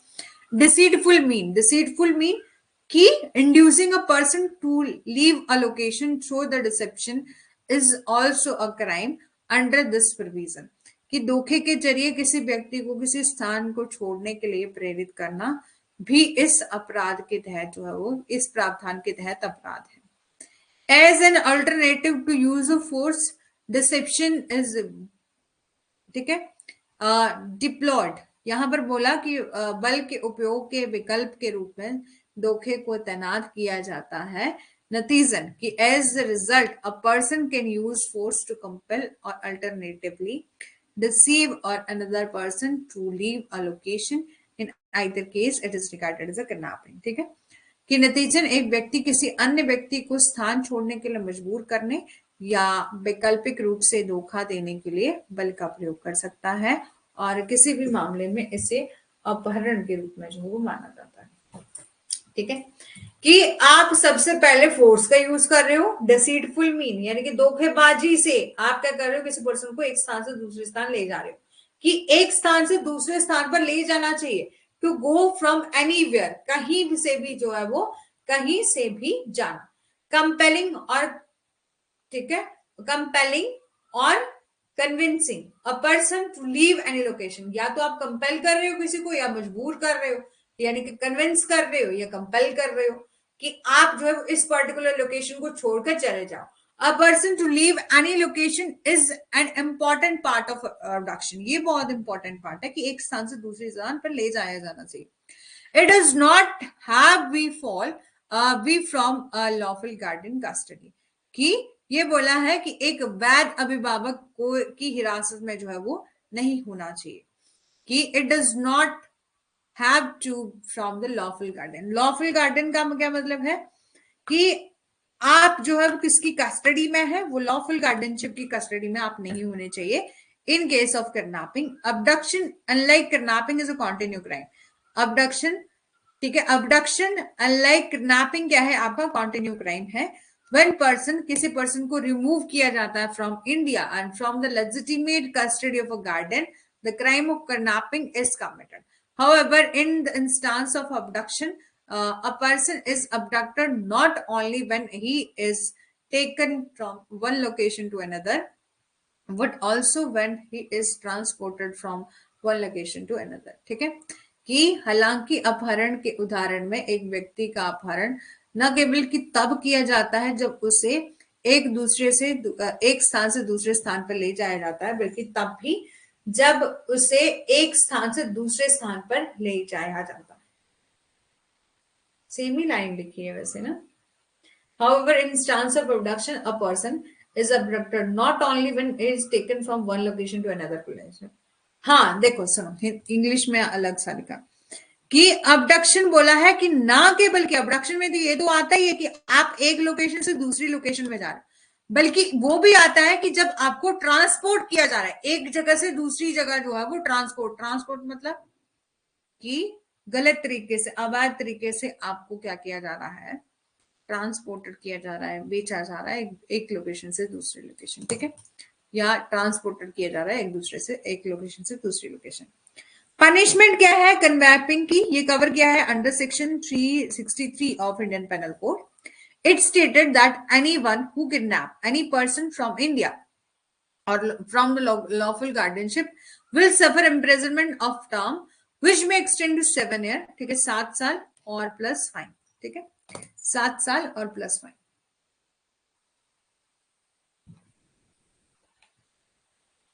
ठीक है, समझ आ रहा है? सुखराम जी, रेखा जी, समझ आ रहा है? कहीं भी नहीं आएगा तो बता देना। ठीक है, कंप्लीट कर लेते हैं आज इसको। ठीक है, कल हम ऑफेंसेस अगेंस्ट प्रॉपर्टी डिस्कस करेंगे। ठीक है,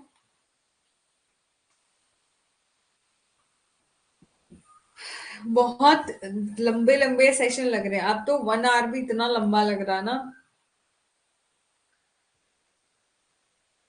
पर कोई बात नहीं, जब हमारा टॉपिक कंप्लीट हो जाएगा तो हम करेंगे।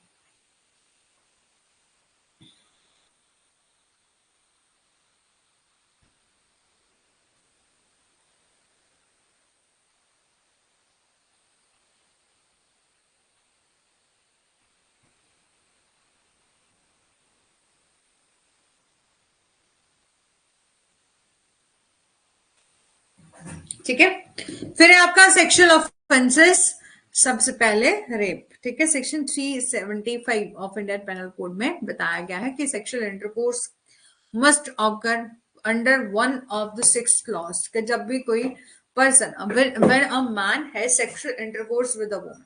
ठीक है, कि बोला है कि एक पुरुष जब एक महिला के साथ जो है वो सेक्सुअल इंटरकोर्स करता है, सबसे पहले उसकी इच्छा के खिलाफ। ठीक है, against her will, without her consent, उसकी सहमति के बिना, with her consent, by putting her in fear of death और हार्म। ठीक है, उसे मौत या नुकसान के डर में डालकर उसकी सहमति से। ठीक है, ये बोला कि व्हेन हर कंसेंट, जब उसकी सहमति से। ठीक है, उसकी सहमति से जब एक आदमी जानता है कि वो उसका पति नहीं है और उसकी सहमति दी जाती है, क्योंकि उसका मानना ये है कि वह एक और आदमी है जिससे वह कानूनी रूप से विवाहित है। ठीक है, ये बोला है, सबसे पहले बोला कि जब भी एक मैन जो है वो सेक्सुअल इंटरकोर्स करता है विद वुमेन के साथ, सबसे पहले अगेंस्ट हर विल, कि उसकी इच्छा के खिलाफ, विदाउट हर कंसेंट, उसकी कंसेंट के खिलाफ। ठीक है, with her consent by putting in a fair, कि आप जो है वो उसकी कंसेंट ले रहे हैं किस तरह से, कि आप जो है वो उसको डर पैदा कर रहे हैं कि यदि तूने मेरे साथ ऐसा नहीं किया तो मैं तेरे को मार डालूंगा या मैं किसी और को मार डालूंगा, है ना, किसी और की, जैसे कहते हैं ना कि आपने देखा होगा कि यदि तुम मेरे साथ ये नहीं करोगी तो फिर मैं तुम्हारे हस्बैंड की जो है वो डेथ कॉज कर दूंगा या कोई और। ठीक है, या विद हर कंसेंट। ठीक है, या तो उसकी सहमति से, when the man knew that he is not her husband. ठीक है, इस वो ये पर्सन, कि एक मैन जानता है कि वो उसका हस्बैंड नहीं है। ठीक है, लेकिन महिला ने अपनी कंसेंट इसलिए दी है कि वो उसका हस्बैंड है, वो लॉफुल तरीके से उसके साथ मैरिड हुई, ठीक है, उसके साथ शादी करी है, ठीक है। और फिर बोला कि विद हर कंसेंट, ठीक है, विद हर कंसेंट, उसकी सहमति से, if she is unable to understand the nature and consequences of that to which she consent due instantly in ठीक है, insanity and intoxication or administration by him or personally or by another, any ठीक है, कि any substance at time of the consent, ठीक है। देखो कि उसकी सहमति से यदि वह उस व्यक्ति की प्रकृति या परिणामों को समझने में असमर्थ है और जिसके लिए वो पागलपन या नशा या किसी अन्य कोई और गलत काम उसने किया है, जिसके कारण जो है वो अपनी कंसेंट देने के लिए कैपेबल नहीं है, यानी कि वो कंसेंट दे रहा है या दे रही है, सॉरी दे रही है, लेकिन वो अपनी कंसेंट तब दे रही है जब वो ऑलरेडी क्या है, इंसैनिटी है, यानी कि उसको पागलपन का, यानी कि वो पागल है या उसने इंटॉक्सिकेशन करा है, कोई नशा दिया किया है। तो नशे में इंसान को पता नहीं होता कि मैं क्या कर रहा हूँ क्या नहीं कर रहा हूँ, तो वो अपनी कंसेंट दे रही है पर इस कंडीशन में है। फिर है आपका विद और without the consent of women under the age of 14, ठीक है, कि 14 वर्ष से कम उम्र की महिला की सहमति के साथ उसके या उसके बिना उसके साथ कुछ ऐसी एक्टिविटी की जाती है, ठीक है। एक केस था, अपेक्स कोर्ट ने डिक्लेयर किया था क्लियरली तरीके से, तुलसी दास, ठीक है, कनोलकर वर्सेस स्टेट ऑफ गोवा, ठीक है, 2003 का केस है। इस केस में क्या हुआ था, कंसेंट ग्रांट करी गई थी, by mentally challenge girl can not call the consent for the sexual intercourse since she is incapable of understanding the ramification of her removal. कि ये बोला है कि यहाँ पर इस केस में जो है वो 2003 में जो है वो ये घोषणा की थी कि मानसिक रूप से विकलांग लड़की द्वारा दी गई सहमति को यौन संभोग के लिए जो है वो सहमति नहीं कहा जा सकता, कि आप जो है वो कंसेंट ले रहे हो ऐसी लड़की से जो कि मेंटली वो चैलेंज गर्ल है, यानी कि वो मानसिक रूप से विकलांग है, तो उसकी आप कंसेंट ले रहे हो, ठीक है, तो उसको सहमति नहीं कहा जा सकता, उसको कंसेंट नहीं कहा जा सकता, क्योंकि वो अपनी मजबूरी के प्रभाव को समझने में जो है वो असमर्थ है, ठीक है।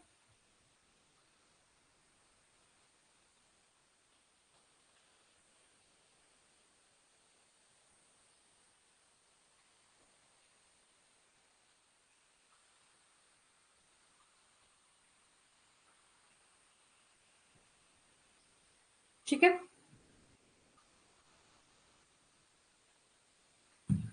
अब है आपका गैंग रेप, सेक्शन 376D में जो है वो गैंग रेप दिया गया है of Indian panel code, stated that when a woman is raped by one और मोर पीपल, ठीक है, जब एक महिला का रेप किया जाता है एक से ज्यादा लोगों के साथ, उसे ग्रुप और who are the part of group और acting in concert of common call, ठीक है, कि ये कहा गया कि जो एक समूह का हिस्सा है और एक सामान्य लक्ष्य से के लिए मिलकर जो है वो काम करते हैं, और उनमें से जो है वो क्या किया जाता है, एक व्यक्ति को, मतलब ऐसा देखो कि जब रेप किया जाता है एक से ज्यादा लोगों के द्वारा, ठीक है, जिनका कॉमन गोल क्या है, जिनका कॉमन गोल है कि वो उस महिला का रेप करना चाहते हैं, तो हर एक पर्सन को, ईच ऑफ दोज पीपल को गिल्टी माना जाएगा रेप के लिए, और उनको सेंटेंस कितनी मिलेगी, मिनिमम 20 ईयर, मतलब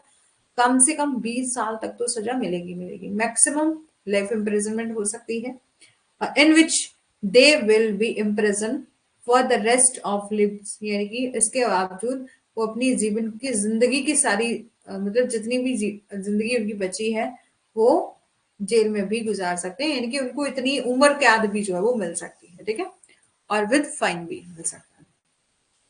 supreme court in Pradeep Kumar versus union administrator Chandigarh 2006 का मामला है, जिसमें emphasise that prosecution must be prove that, ठीक है, यहाँ पर ये बोला गया था, सुप्रीम कोर्ट ने इस बात पर जोर दिया था कि अभियोजन पक्ष को ये साबित करना होगा, सबसे पहले there was a group of person who decide to act और concert with the common intention to commit rape on a victim, ठीक है, कि व्यक्तियों का एक समूह था जिन्होंने पीड़िता पर जो है वो बलात्कार करने के लिए सामान्य इरादे से मिलकर जो है वो कार्य करने का फैसला किया था। More than one person they from the group acting और एक्टेड और participated in concert in the commission of rape और with the pre arrange plan, कि समूह के लिए जो है वो एक से अधिक व्यक्तियों ने पूर्व व्यवस्थित योजना के साथ जो है वो रेप के कमीशन के में एक संगीत कार्यक्रम का आयोजन जो है वो किया था, और उसमें प्री अरेंज उन्होंने प्लान किया था कि हम ऐसी कुछ एक्टिविटी जो है वो करेंगे, ठीक है। और the act of rape has been committed by one or more person member of a group, not necessarily everyone in furtherance of a common in furtherance of group common objective, कि rape का कार्य जो है वो समूह या एक से अधिक सदस्य जरूरी नहीं है कि हर कोई उस समूह में सामान्य उद्देश्य के लिए आगे बढ़ने के लिए किया गया हो। Rape is believe to be to have committed by all member of group, माना जा रहा है कि जो रेप है वो समूह के सभी सदस्यों ने किया है, और एक एग्जिस्टेंस ऑफ कॉमन इंटेंशन, और इस केस में हमें कॉमन इंटेंशन भी दिख रही है, ठीक है, एसेंस ऑफ कैपेबिलिटी, ठीक है, और the mayor presence of person at the time of another rape is inadequate to establish that he had a prior concrete or meeting of a mind with another and thus to convict from ठीक है him to gang rape, ठीक है।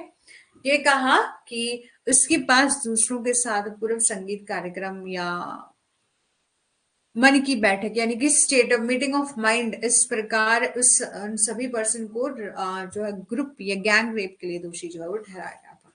Unnatural offences, आपको पता है कि ये आपका 6 काइंड ऑफ ऑफेंसेस है जो कि आप human body as an unnatural offences की छठे प्रकार का एक अपराध है जो कि एक अप्राकृतिक अपराध है। सेक्शन 377 में जो है वो आपका अननेचुरल ऑफेंसेस जो है वो परिभाषित करे गए हैं।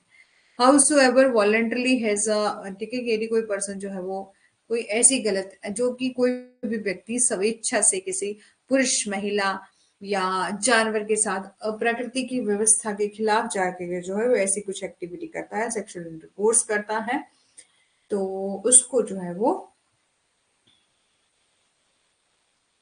ठीक है, पहले था ये, अब तो नहीं है, ठीक है।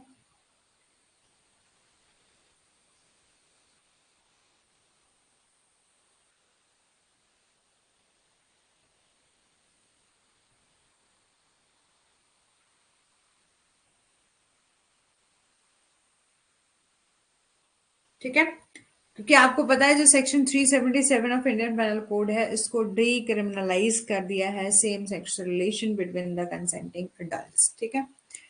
और पहले ये था कि और हाउसएवर वॉलंटरली और has a carnal intercourse against the order of nature and with any man, woman or animal shall be punished with imprisonment of for life or 10 year or liable for fine, ठीक है।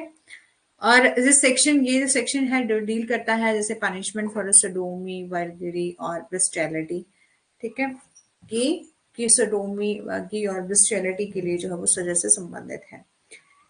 एक पुरुष के द्वारा किसी पुरुष के साथ अप्राकृतिक व्यवस्था के खिलाफ जो है वो किया गया कोई इंटरकोर्स, ठीक है, या कि एक महिला को उसी तरह के एक महिला या पुरुष के साथ या जानवर के साथ इस तरह के यदि कोई ऐसे अननेचुरल ऑफेंसेस किए जाते हैं तो वो आपके सेक्शन 377 में जो है वो आते हैं। अब बात करते हैं कॉन्स्टिट्यूशन वैलिडिटी ऑफ सेक्शन 377। तो नाज foundation versus government of NCT of Delhi 2009 का केस है जिसमें एक नॉन गवर्नमेंटल ऑर्गेनाइजेशन थी जिसने चैलेंज किया था constitution legality of section 377 of in Delhi high court, ठीक है, कि इस मामले को जो है वो एक गैर सरकारी संगठन नॉन गवर्नमेंट ऑर्गेनाइजेशन एनजीओ होते हैं ना, उन्होंने उसने सेक्शन 377 की संवैधानिक वैधता को जो है वो दिल्ली हाई कोर्ट में चुनौती दी थी। नाज ने तर्क दिया कि जो सेक्शन 377 है, जिसमें दो वयस्कों के बीच में निजी तौर पर या आपस में सहमति से कुछ भी हो रहा है, जो भी सेक्सुअल इंटरकोर्स किए जा रहे हैं between the two adult in a private, तो violation the constitution is a basic right, जो कि ये आपकी, यदि हम ये कहते हैं कि इसके लिए इसको किसी पर्सन को पनिशमेंट मिल जाएगी, तो ये कहा कि यदि ऐसी कुछ एक्टिविटी करी जा रही है, यदि वो प्राइवेट में कर रहे हैं, तो ये कहाँ से वायलेशन हुआ, ठीक है, तो ये कहाँ से गलत हुआ, ये तो वायलेशन है ना आर्टिकल 14, 15, 19 और 21 का। It was emphasized that section 377 in essence goes against the spirit of the right to equality before the law, which prohibit any classification based on the rational, the right to a personal liberty, which include the right to privacy, dignity, and individual autonomy, और ये कहा कि कानून के समक्ष समानता के अधिकार की भावना, जो कि तर्कहीन या तर्क के आधार पर है, पर किसी भी वर्गीकरण को प्रतिबंधित करती है, और व्यक्तिगत स्वतंत्रता के अधिकार, जिसमें गोपनीयता, गरिमा और व्यक्तिगत स्वायत्तता का अधिकार जो है वो शामिल है, के खिलाफ जो है वो जाता है, जो कि क्रमशः संविधान के अनुच्छेद 14, 21 के द्वारा गारंटीकृत है। और इसमें कहा गया है कि सेक्शन 377 संविधान के जो सेक्शन 377 है वो संविधान के आर्टिकल 15 की वायलेशन है। और हाई कोर्ट ने एक्सेप्ट किया कि all the parties contentions after through examination of their argument and counter agreement in light of appropriate constitutional provision and aspiration, ठीक है, judicial pronouncements and jurist opinion from home to and abroad, ठीक है, कि Delhi high court ने उचित संवैधानिक प्रावधानों और आशंकाओं के आलोक में उनके, ठीक है, उनके तर्कों और प्रति तर्कों की गहन जांच के बाद जो है वो सभी पक्षों की दलीलों को स्वीकार कर लिया, और देश विदेश के से न्यायिक निर्णय और न्यायिक राय और सहमति में जो है समलैंगिकता के प्राधिकरण के पक्ष और विपक्ष में जो है वो नैतिक औचित्य और निजी तौर पर दो इच्छुक वयस्कों के बीच में यौन क्रिया से संबंधित विदेशी कानून में जो किए गए सुधार सेक्शन 377 की आंशिक रूप से असंवैधानिक घोषित कर दिया, और इसमें फैसला सुनाया गया कि सेक्शन 377 उतनी ही अवैध है जितना कि वयस्कों यानी कि 18 वर्ष या उसके अधिक आयु के व्यक्तियों के लिए जो है निजी तौर पर सहमति से कोई सेक्सुअल इंटरकोर्स करना जो है वो अपराध बनाता है, क्योंकि ये आपका आर्टिकल 14, 19, 14, 15 और 21 का क्या है, वायलेशन है। और after hearing equally compelling reason for and against the retention of section 377 of Indian Penal Code, the Supreme Court rejected the High Court Nas Foundation and upheld the constitutional validity of section 377 of Indian Penal Code in Suresh Kumar Kaushal versus Nas Foundation 2013।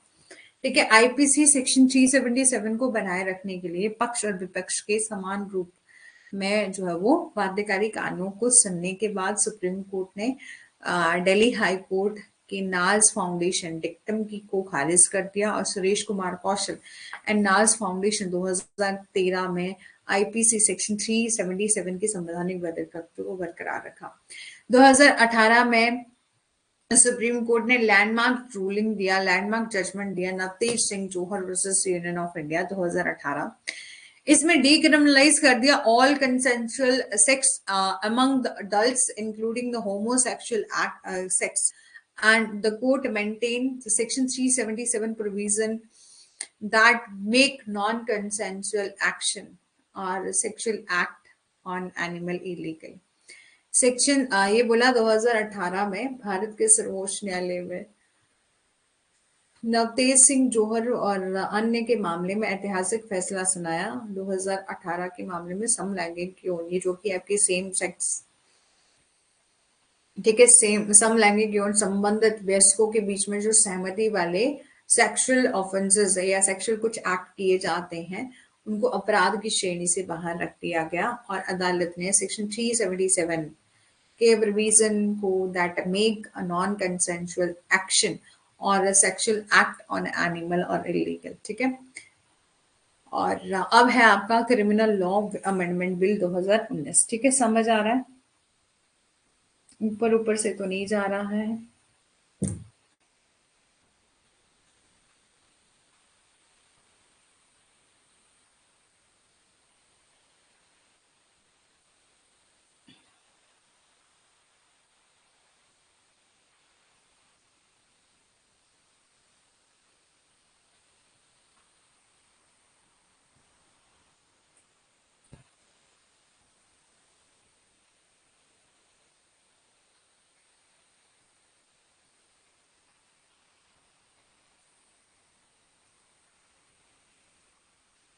ठीक है, समझ आ गया?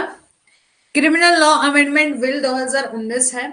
Reform to the legislation dealing, ठीक है, dealing with the sexual offences against a woman. ठीक है, ये कहा कि जो निर्भया मामला आया था, ठीक है, 2013 में, ठीक है, उसके बाद जो है वो 2013 में भी तो अमेंडमेंट करी गई थी। उसके बाद निर्भया मामले के परिणाम स्वरूप महिलाओं के खिलाफ, ठीक है, यौन अपराधों से निपटने वाले कानूनों में काफी ज्यादा सुधार किया गया था और महिलाओं को प्रोटेक्ट किया गया था। ठीक है, कि reform the legislation dealing with the sexual offence against a woman as the result of Nirbhaya case, और Nirbhaya case have made a substantial contribution to a woman's safety as a result of criminal amendment bill 2019। ठीक है, M क्या था इसका? Progress करना by advocating for a gender neutral component that punished all form of sexual assault. 2019 का उद्देश्य ये था कि जो यानी कि महिलाओं को प्रोटेक्ट करना और उनके खिलाफ ये सब ऑफेंसेस हो रहे हैं उनको कम करना। ठीक है, और the bill attempt to add the definition of modesty section 2 of IPC. जो सेक्शन 2 है ऑफ आईपीसी है, ठीक है, उसमें जो मोडेस्टी की परिभाषा है, ठीक है, ठीक है, मोडेस्टी की जो परिभाषा है, उस मतलब जो मोडेस्टी की डेफिनेशन है उसको भी ऐड करा गया। It seek to describe it as a personality feature pertaining to any man and woman, transgender person, generally held belief in the morality, decency and integrity of speech and behavior। कि ये बोला कि इस bill में जो है वो सबसे पहले मोडेस्टी वर्ड है, मोडेस्टी की डेफिनेशन है, उसको सेक्शन 2 में जो है वो ऐड किया गया। और इसे किसी भी पुरुष या महिला या ट्रांसजेंडर व्यक्ति की नैतिकता, शीलता और भाषण या व्यवहार की अखंडता और मैं आमतौर पर विश्वास से संबंधित व्यक्तिगत विशेषता के रूप में जो है वो वर्णित करना चाहता है। ठीक है, सेक्शन 354 में जो section 354 and A B C D ये सब जो कुछ ऐड करा गया आईपीसी में, एंड और are purpose to be modified. ठीक है, इसको संशोधित करने का फैसला जो है वो किया गया। Outraging women modesty, sexual harassment, intent to disrobe और वॉयरिज्म एंड स्टॉकिंग, इन सभी को जो है वो प्रोहिबिट किया गया, जो कि हमने सेक्शन 354 के प्रोविजन में डिस्कस कर लिया था, एबीसीडी के प्रोविजन में जो डिटेल से डिस्कस कर लिया था कि outraging of women is women's modesty, sexual harassment, intention to disrobe, voyeurism 354 C, stalking 354 D, इन सभी को जो है वो प्रोहिबिट किया गया। और these laws will be amended to account for the rape और एंड विक्टिम जेंडर। ठीक है, यहां पर बोला रेप करने वाले पीड़ितों के लिंग को ध्यान में रखते हुए जो है वो इस कानून में जो है संशोधन किया गया। यहां पर बोला द वर्ड गाय, ठीक है, वर्ड गाय और any male who are plan to replace with any one. ठीक है, यहां पर जो ये वर्ड्स थे उनको रिप्लेस करके एनी वन करा गया। Whereas a woman is proposed to replace any person, ठीक है, और उसको रिप्लेस करके भी any शब्द यानी कि any person किसी भी व्यक्ति में बदलने का प्रस्ताव ही रखा गया था। सेक्शन 375 में जो रेप के प्रोविजन थे उसमें कौन कौन से चेंजेस करे गए? तो section 375 of Indian Penal Code has been changed. A bill proposed to replace pronoun like any person or another person with the like any person or another person making rape as a gender neutral offenses. ये कहा कि भारतीय दंड संहिता की जो section 375 में बदलाव किया गया और विधेयक में यानी कि जो बिल था उसमें किसी व्यक्ति या अन्य व्यक्ति जैसे प्रोनाउन का यूज किया गया था, उसको अन्य व्यक्ति जैसे शब्दों में बदलने का प्रस्ताव जो है वो दिया, जिसे रेप या ऑफेंसेस बन जाएगा। ठीक है, इन सब में जो है चेंज करा गया। ठीक है, अब जब हम डिटेल में नए क्रिमिनल लॉ को पढ़ेंगे ना, उसमें पता चलेगा कि अच्छे से कितने कितने चेंजेस करेंगे। वैसे तो देखा है कि उतने ही ज्यादा कुछ चेंज नहीं करा गया है, वही के सेक्शन बने हैं, बाकी सेक्शन नंबर में चेंज हुआ है, बाकी ज्यादा कुछ चेंज हुआ है। तो थोड़ा से डिटेल में तो पढ़ना ही पड़ेगा जब हम नए क्रिमिनल लॉ को अच्छे से डिस्कस करेंगे। ठीक है, इस बिल में the bill also to merge the term penis और वेजाइना। ठीक है, कि यहाँ पर जो है वो इन शब्दों में भी कुछ और with the term of genital और which is defined in explanation 1। ठीक है, कि इन सबको आप जो वो पढ़ लीजिए। इस बिल में जो है वो प्रपोज किया गया था नोवल सेक्शन 375A जो कि डिफाइन करता है sexual assault as intention touching of genitals. ठीक है, इसको पढ़ लीजिएगा अच्छे से। ठीक है, इन सब में चेंजेस करे गए थे। और जो रेप की पनिशमेंट के प्रोविजन थे सेक्शन 376 उसमें A, B, C, D ये सब जो है वो ऐड करा गया था। ठीक है, beside particular subsection dealing with the rape of women and children in the custody. इस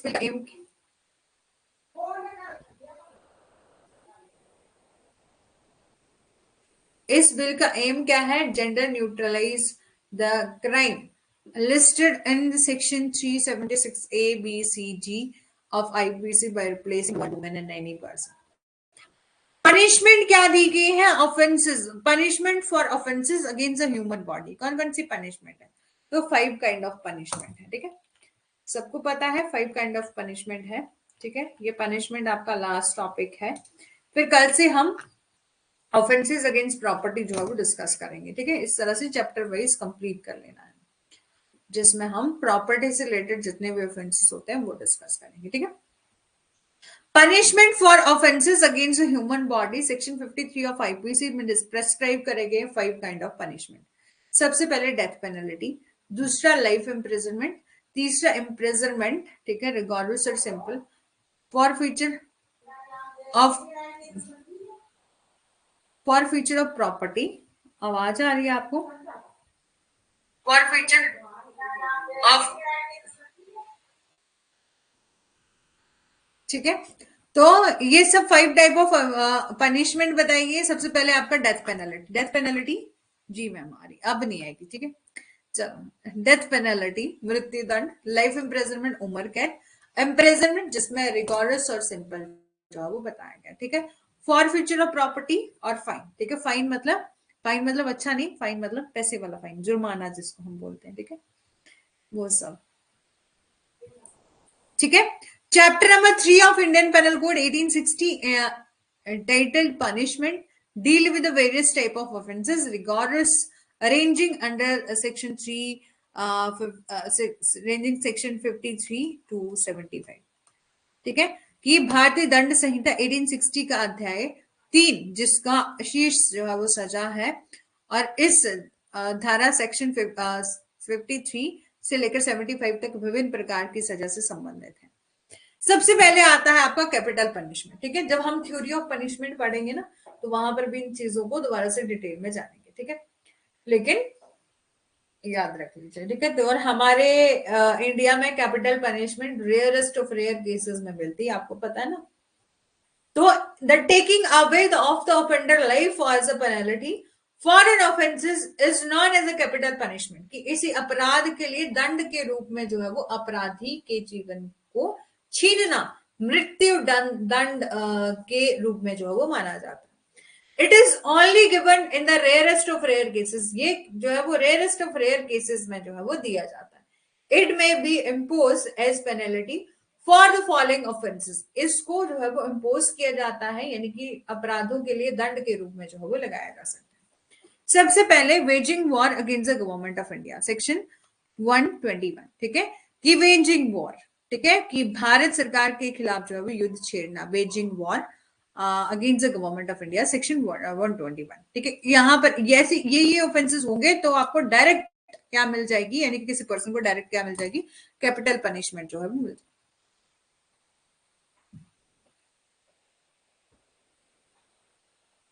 और अबेटमेंट ऑफ म्यूटिनी, विद्रोह के लिए आप किसी को उकसा रहे हो, section 132, giving for a fabricating false evidence upon which an innocent person suffer death, कि आपने कोई झूठे सबूत गढ़े जिसके कारण क्या हो गया, किसी व्यक्ति को मौत की सजा होगी या निर्दोष व्यक्ति को मौत होगी, सेक्शन 494, ठीक है। अब murder, section 302, murder bye life convict, ठीक है, आजीवन कारावास की सजा काट रहे कैदियों के द्वारा हत्या, ठीक है, section 303, abetment of suicide of a minor और इंसेन पर्सन और इंटॉक्सिकेटेड पर्सन, सेक्शन 305, ठीक है। ये कहा कि नाबालिग, पागल या नशे में धुत व्यक्ति को आत्महत्या के लिए उकसाना, सेक्शन 305, ठीक है। और डकैती अकम्पनीड विद मर्डर, ठीक है, हत्या के साथ जो है वो डकैती, सेक्शन 396, ठीक है। और किडनैपिंग फॉर रैंसम, ठीक है, फिरौती के लिए जो अपहरण करना, सेक्शन 364A, ठीक है, सेक्शन 364A। अब है आपका सिंपल इम्प्रेजनमेंट। इम्प्रेजनमेंट सबसे पहले आपकी सिंपल भी होती है, रिगोरस भी होती है, ठीक है। सिंपल से समझना, सिंपल इम्प्रेजनमेंट में it is a short of punishment in which the offender is just imprisoned and not forced to work। यह एक प्रकार की सजा है जिसमें अपराधी को सिर्फ कैद जो है वो किया जाता है और काम करने के लिए जो है वो मजबूर किया जाता है। साधारण कारावास से दंडित किए जाने वाले कुछ अपराध कौन कौन से हैं, जैसे कि आपका wrongful restraint. It is a short of punishment which offender just imprison, यहां पर इस सिंपल इम्प्रिजनमेंट ओनली क्या किया जाता है, अपराधी को कैद किया जाता है, ठीक है, कैद किया जाता है, काम करने के लिए मजबूर नहीं किया जाता, ठीक है। और some offences that are punished by imprisonment, ठीक है, कौन कौन से हैं, रॉन्गफुल रिस्ट्रेन, ठीक है, गलत तरीके से किसी को रोकना, रॉन्गफुल रिस्ट्रेन करना, सेक्शन 341।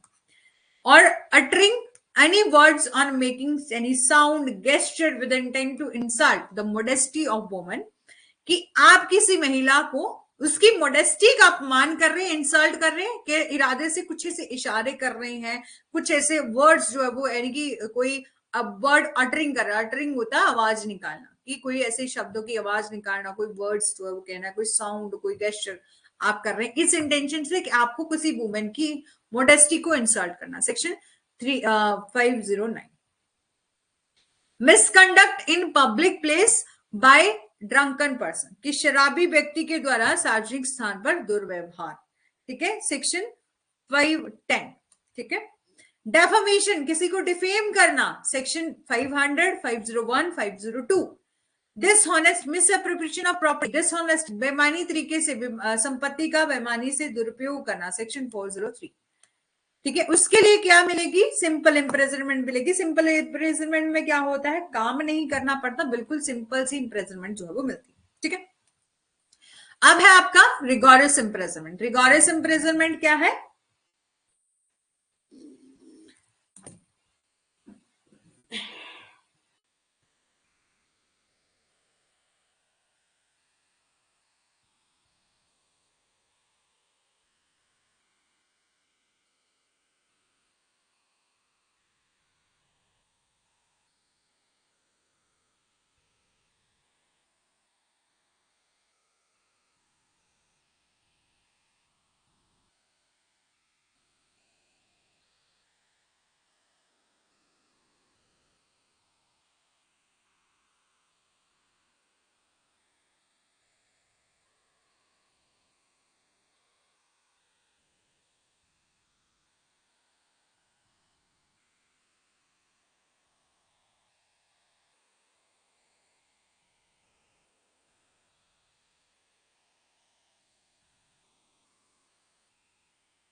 ठीक है।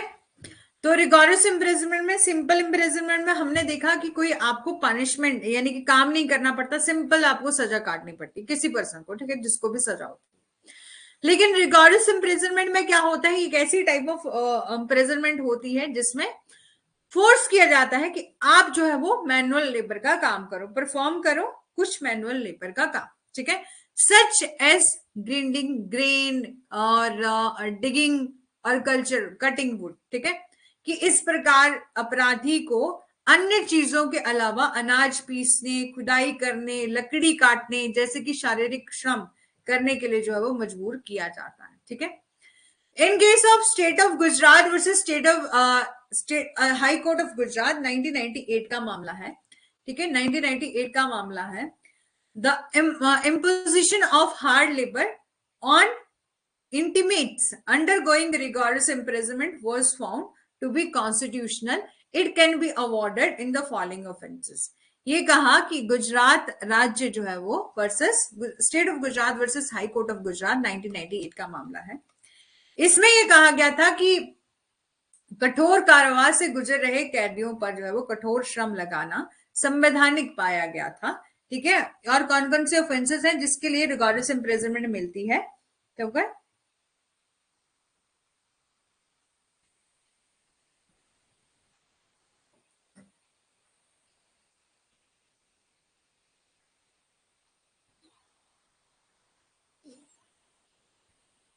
ठीक है।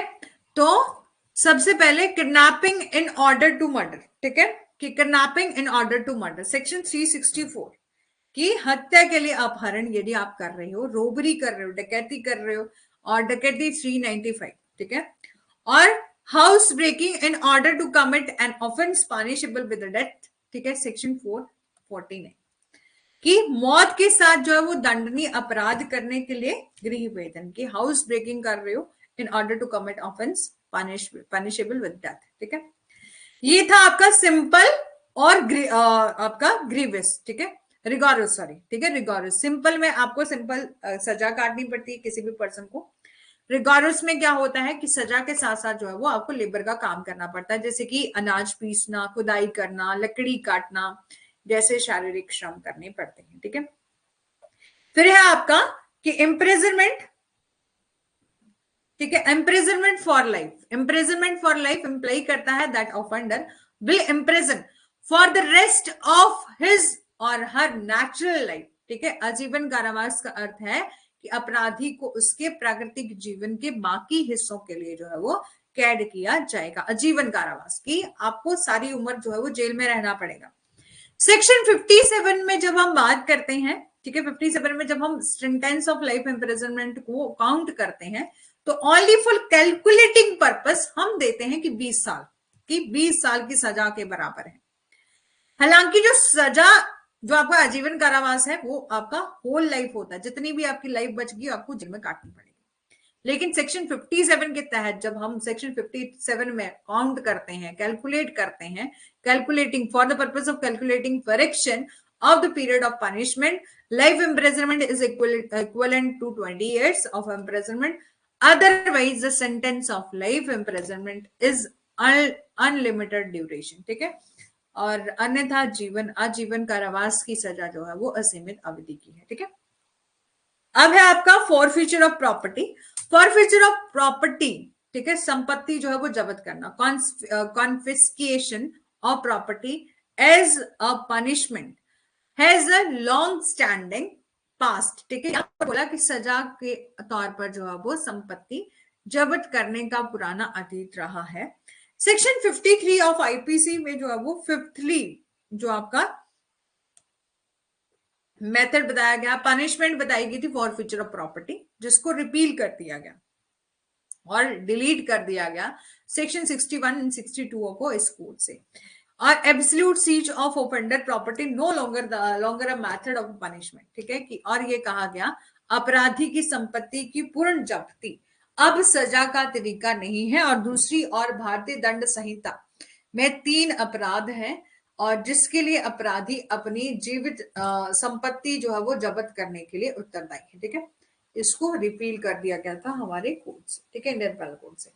इस प्रकार है, डीप प्रिडिक्शन, ठीक है, डीप प्रिडिक्शन, ठीक है, against the territory of power in alliance और at the pace at the peace with the government of India are punishable by confiscation of property used or intended to be used in committing or obtaining by such deep prediction section 126, ठीक है, ये कहा कि भारत सरकार के साझा गठबंधन या शांति में सत्ता के क्षेत्र के खिलाफ अत्याचार ऐसे अपराधों को करने या प्राप्त करने के उपयोग की जाने वाली संपत्ति को जब्त करने के से दंडनीय है। सेक्शन 126 में युद्ध का विनाश या विनाश के दौरान ली गई संपत्ति या संपत्ति को जब्त करके जो है वो दंडनीय है, ठीक है। Forfeiture of property is punishable by forfeiture of property, section 127। A public officials who illegally purchase or bid on a property in his or her own name, ठीक है, कि एक सार्वजनिक अधिकारी जो कि अवैध रूप से क्या करता है, अपने नाम या किसी अन्य के नाम पर जो है वो संपत्ति खरीदता है या बोली लगाता है या उससे संपत्ति जब्त करके दंडित करता है, तो सॉरी उस या तो वो सार्वजनिक कोई अधिकारी अवैध रूप से गलत तरीके से क्या करता है, ठीक है, गलत तरीके से क्या करता है, किसी अन्य व्यक्ति की संपत्ति को खरीद लेता है या बोली लगाता है, उस संपत्ति को जो है वो क्या किया जाता है, फोरफीचर किया जा सकता है, ठीक है, इन सभी केसेस में। और आपका लास्ट है आपका फाइन। तो ऑलमोस्ट एवरी प्रोविजन में जो है वो आपका imposition of punishment contain fine as a punishment, ठीक है। तो हर एक प्रोविजन में ऑलमोस्ट जो आईपीसी के जितने भी प्रोविजन है उसमें फाइन तो साथ में दिया ही होता है कि आपको 3 साल की सजा मिलेगी प्लस आपको फाइन भी भरना पड़ सकता है, बोथ भी हो सकता है, सिंगल भी हो सकता है। वेर यदि हम बात करें यहाँ पर राशि को स्पेसिफाई कहीं कहीं नहीं भी किया होता, विच में एक्सटेंड, however सेक्शन 63 में ये कहा गया है कि amount of fine which offender is accountable as a limitless but not excessive, ठीक है। सेक्शन 63 में ये कहा गया कि जुर्माने की जो राशि है वो कैसी होनी चाहिए कि ऐसा नहीं है, लिमिटलेस नहीं होनी चाहिए कि इतना कम फाइन लगाओ, नहीं, आप जो है वो लगा सकते हैं लेकिन बहुत एक्सेसिव भी नहीं होनी चाहिए, ठीक है। तो section 63 state that amount of fine to which the offender is accountable is limitless but not excessive, कि जुर्माने की राशि जिसके लिए अपराधी जवाबदेह है वो असीम है लेकिन अत्यधिक नहीं है। अब है आपका सोमन वर्सेस, बस करो, हो गया, ठीक है, 1-2 मिनट रुको, बस खत्म हो रहा है।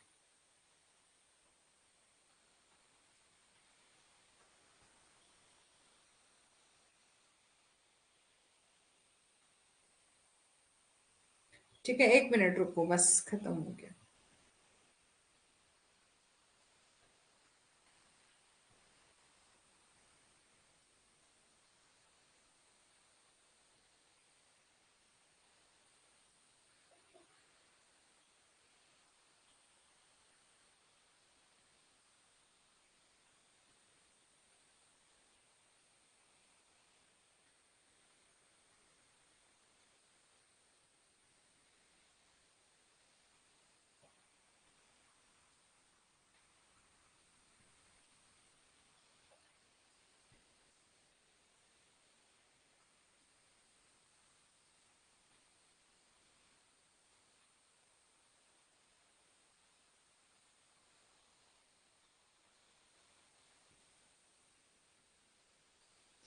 ठीक है, तो यहां पर एक केस था Sonam versus state of Kerala, 2012 का केस है जिसमें सुप्रीम कोर्ट ने नंबर ऑफ क्राइटेरिया बताया था, it is consider while exercising sentence, ठीक है, सेंटेंस डिस्क्रिशन, ठीक है, 1 मिनट, ठीक है, including the proportionality, deterrence or rehabilitation, the court said that a mitigation or aggravating element should be considered as a part of a proportionality analysis. Sonam versus state of Kerala 2012 का case है, इसमें supreme court ने कई मानदंडों पर ध्यान जो है दिया जिन पर जो है उसने अनुपातिकता, निरोध या पुनर्वास सहित सजा विवेक का प्रयोग करते समय जो है वो विचार किया और कोर्ट ने कहा कि तत्वों को कम करने और बढ़ाने की अनुपातिकता विश्लेषण के हिस्से के रूप में जो है वो माना जाना चाहिए। ठीक है, और ये यहां तक ही था। ठीक है, आई होप कि आपको समझ में। अच्छा, कुछ समझ नहीं आ रहा है अब तो बड़ा काम खराब है तो। चलो चलो, ठीक है, okay, thank you so much. अब आप लोग जा सकते हो, सेशन यहीं तक है। सुखराम जी, रेखा जी, कौन है क्लास में? सब चले गए? चलो, आपको समझ आया सुखराम जी? ठीक है, फाइन के केस में बिल्कुल सिंपल था, मतलब फाइन एक लास्ट टाइप ऑफ पनिशमेंट है।